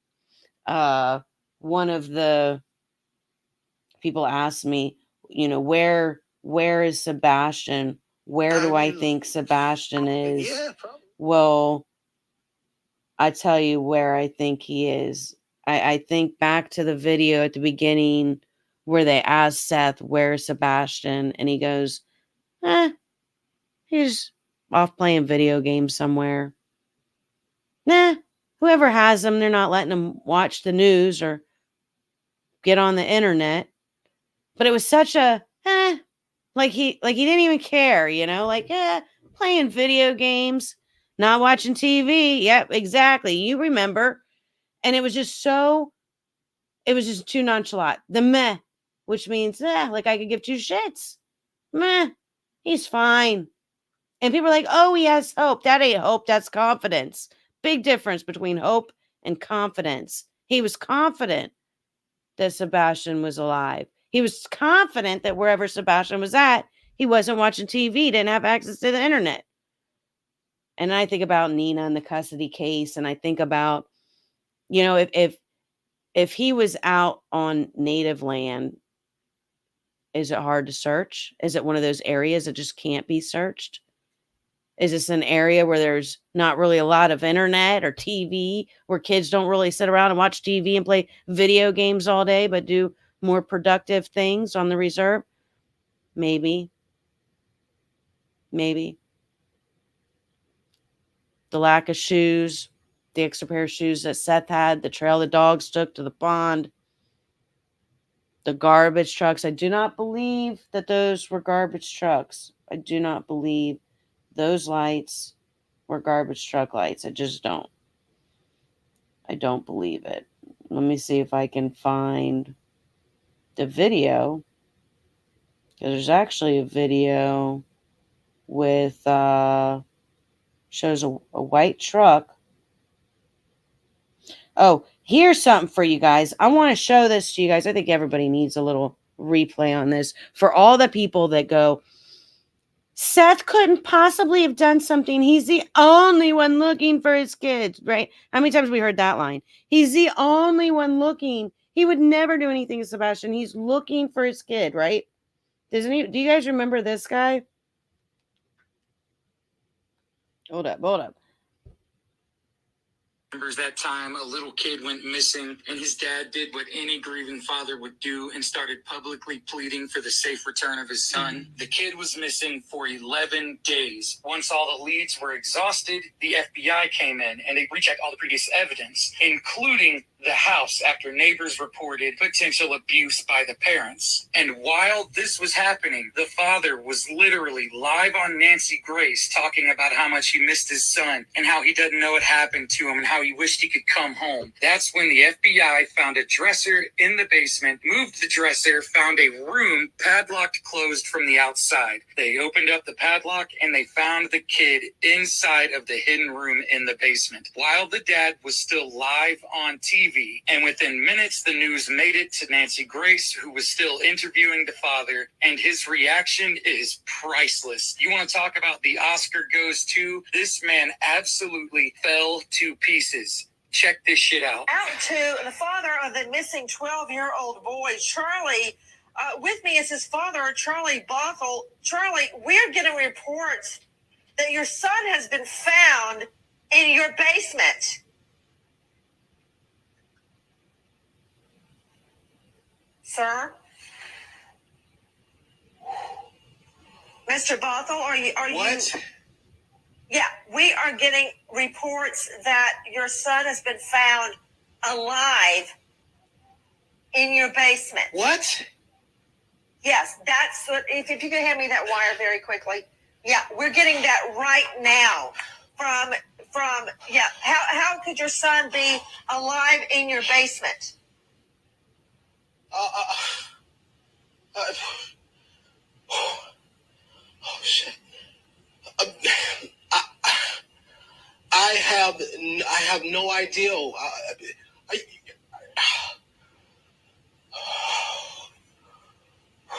Now, this is just a report that we are hearing out of Detroit. that we're trying to confirm. Yeah, Everybody please. in New York, please get on it. Let me know when we get Charlie Langton from WWJ. Sir, did you check your basement? I checked my basement. The FBI checked my basement. The Detroit police checked my basement. My wife checked my basement. I've been down there several times. We've all been checking. Okay, this is what we are hearing, that the missing 12-year-old boy has been found alive and well in his father's basement. Now, this is what I don't understand why you guys would have reported he's missing, and all our viewers have been on the lookout for him. We've been on the lookout for him. We searched that entire house repeatedly. The FBI searched, the Detroit police searched. We've all searched. My cell phone is dead. I actually getting down here, I left it in the car charging because it had died on me. Okay. And you're telling us that you searched your basement and your wife searched your basement. I searched my basement. My wife searched my basement. The FBI searched my basement. The Detroit police searched my basement. We've all searched my basement multiple times. Yes. They had the dog search. We've all searched the basement. The dog searched my basement. Oh, God. Okay, well, you know what? I'm going to give you a chance to call and see what you can find out. Charlie Langton, WWJ News. Charlie, we're getting reports tonight that the boy has been found alive in Daddy's basement. Yeah, Nancy, we're just getting word right now, and we've just basically confirmed that, yeah, the boy has been found alive in the father's basement. And we're just getting reports right now that is true. And literally, it just broke moments ago. See how he's got his phone now all of a sudden? Thought he left it in his car and it was dead. What if the child was afraid, if there was any other collusion amongst anyone, what the child ate, all of those are questions that we are trying to get reports on right now. We understand that we're sending news crews right now to the scene. We're also understanding that the police chief is going to make yet another announcement that should be coming up a little bit later on. But yes, the boy has been found alive in his father's basement. So someone posted this in the group question at the And it just goes to show that, like, just because you're looking doesn't mean that you're innocent. In fact, there's many times when the guilty party is inserting themselves into the investigation. So, just because he's looking doesn't mean anything to me. And people say that the Proudfoots aren't looking. Well, they did look. They're actually the only ones that put money towards the billboards. Seth was asked to put money towards billboards, and he didn't. Why? He had money, but he didn't want to put it towards the billboards. Instead, he made T-shirts because he wanted something that could make him money, and billboards don't make him money. They cost him money. But Christopher and Katie put a lot of money towards the billboards, from my understanding. And they did look. They just didn't look with Seth and his posse. And can you blame them? Can you blame them? And I seen a post on Christopher's mother's page, Kathy Bowersocks, where she was basically trying to get people together for a big search party. There was like 100 people that were ready to go for the search party. And there was a post on her feed from the police department asking her to cancel the search and to not have all these people out looking because they would get in the police way. And the police were asking, please stay out of our way. Don't do this. So, I can't blame them for doing what the police had told them to do during a criminal investigation. So the fact that so many people are trying to blame them and make them out to be guilty with zero evidence to point that way. And they are literally, like a lot of people say, you think they try and plant it at this point. I would be nervous they would try and plant it. People were like, well, he wouldn't let the dogs in their house. Well, how many times have the dogs been in this man's house already? I would be afraid at this point people would plant evidence in his house. I wouldn't let any strangers' dogs in my house.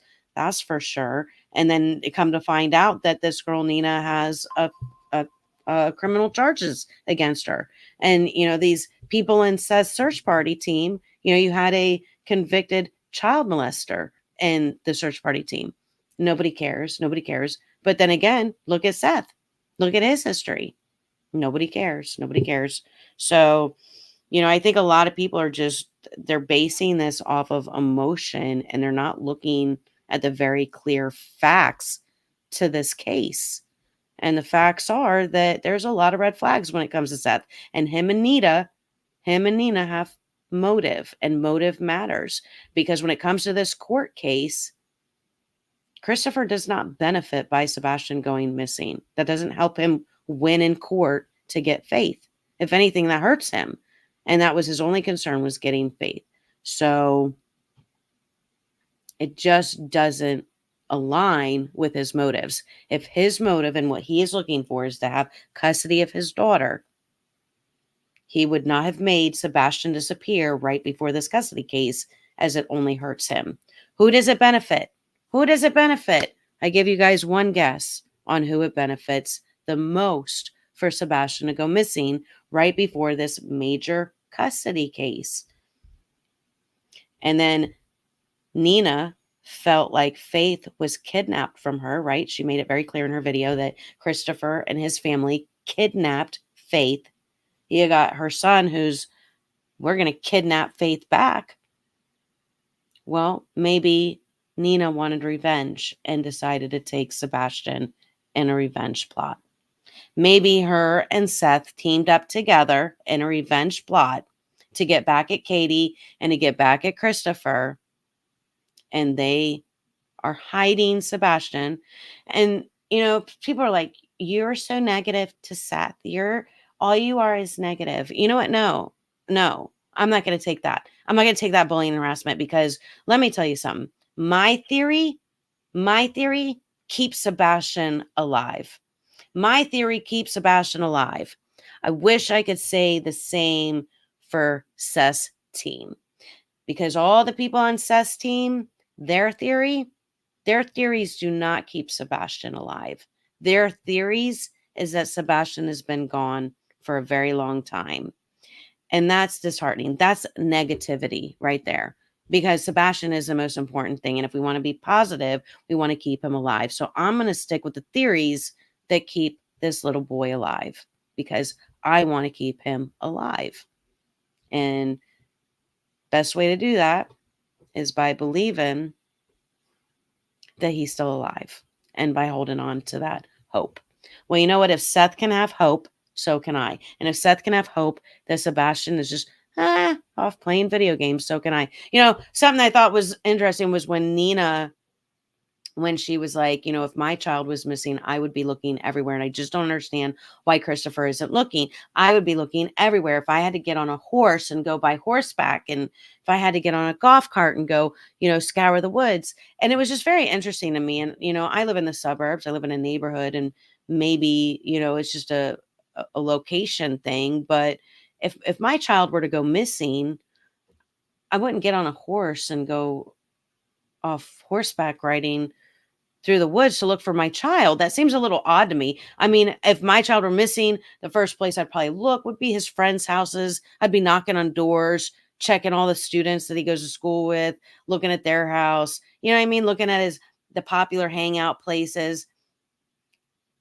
I don't know. Maybe that's just a location thing. Maybe it's a Tennessee thing. Maybe Tennessee is just out in the woods and it's just a wooded area. Maybe it's because, you know, she's Native American and she's thinking about, you know, a Native American lifestyle. Or maybe these are hints. And another thing too is that when I look on Nina's Facebook, okay, I think people tell a story on their Facebook page, and she's making these posts, and she's posting a lot of dog pictures. And there was a couple of posts that alluded to, I would adopt the dog that is blind or deaf or has something wrong with it. Those are the dogs that I take in and I adopt, because I adopt the ones that nobody else wants. I take care of the ones. I'm going to take in the ones that nobody else wants because they're disabled. And I was like, is that like her way of telling us that she has Sebastian? That she comparing Sebastian and his disabilities and Christopher allegedly not wanting Sebastian because of faith? Is she like saying, well, I would take him in? Is this her way of saying like that she took him?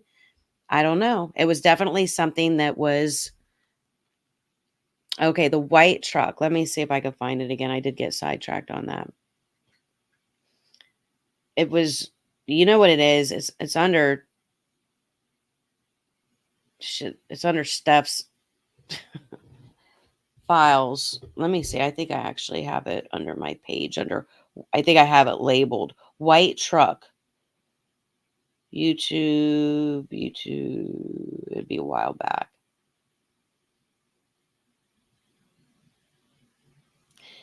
Just a little patience. Let me see if I can find it. But there was the video with the 2 flashlights, right? And in the video with the 2 flashlights was a white truck where the cargo light goes on and off in the middle of the night.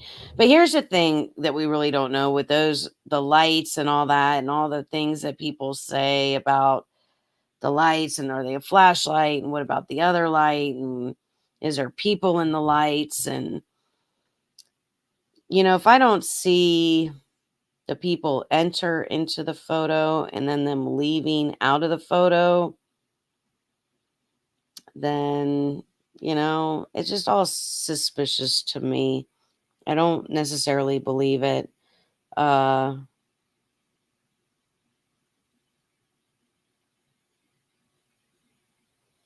Yeah, I got too many videos. Oh, I thought I would have put it. If I can find it, I will put it up in my folder up top. So if you see here, I have like some, can you see it? You can't even see it. Up at the top of my page, I have a couple folders. Solomon Church in Hollywood, and then right next to that is Sebastian. So someone posted this in the group question. If I can find the video with the white truck, I'll add it to that link up at the top of my page. I'm going to have to spend some time to go look for it. But for now, I got to call it a night. We have been on here long enough. I think I've covered at least most of the topics that I wanted to cover tonight. I really, really appreciate y'all coming out, showing your love, showing your support. If you guys haven't joined my Patreon, I did start a Patreon page. I appreciate any support that I get over there. Patreon memberships do earn you. You get, hold up. Let me show you my page. All right, so that's my page, The Salty Lunatics. So it's a $5 membership monthly. It gets you, if you live in the area, come down to Daytona, you're interested in tattoo work, you get $50 off your first tap out session. It also gets you 15% off of all of our wood burn laser engravings. If you guys are not familiar with our wood burn laser engravings, they're pretty awesome. I'll show you the one that I made for Christopher and Katie Proudfoot. My son helped out with this one. So this is the video that I made for that, if you guys can see that. For the Proudfoots for the Sebastian Rogers wood burn. And it's still a little wet because I just washed it. I don't know if you guys can see that. It looks really good. I love it. I don't know if you guys can see that, but let me, hold up. I don't feel like you guys can see that. Give me 1 second. Hold on.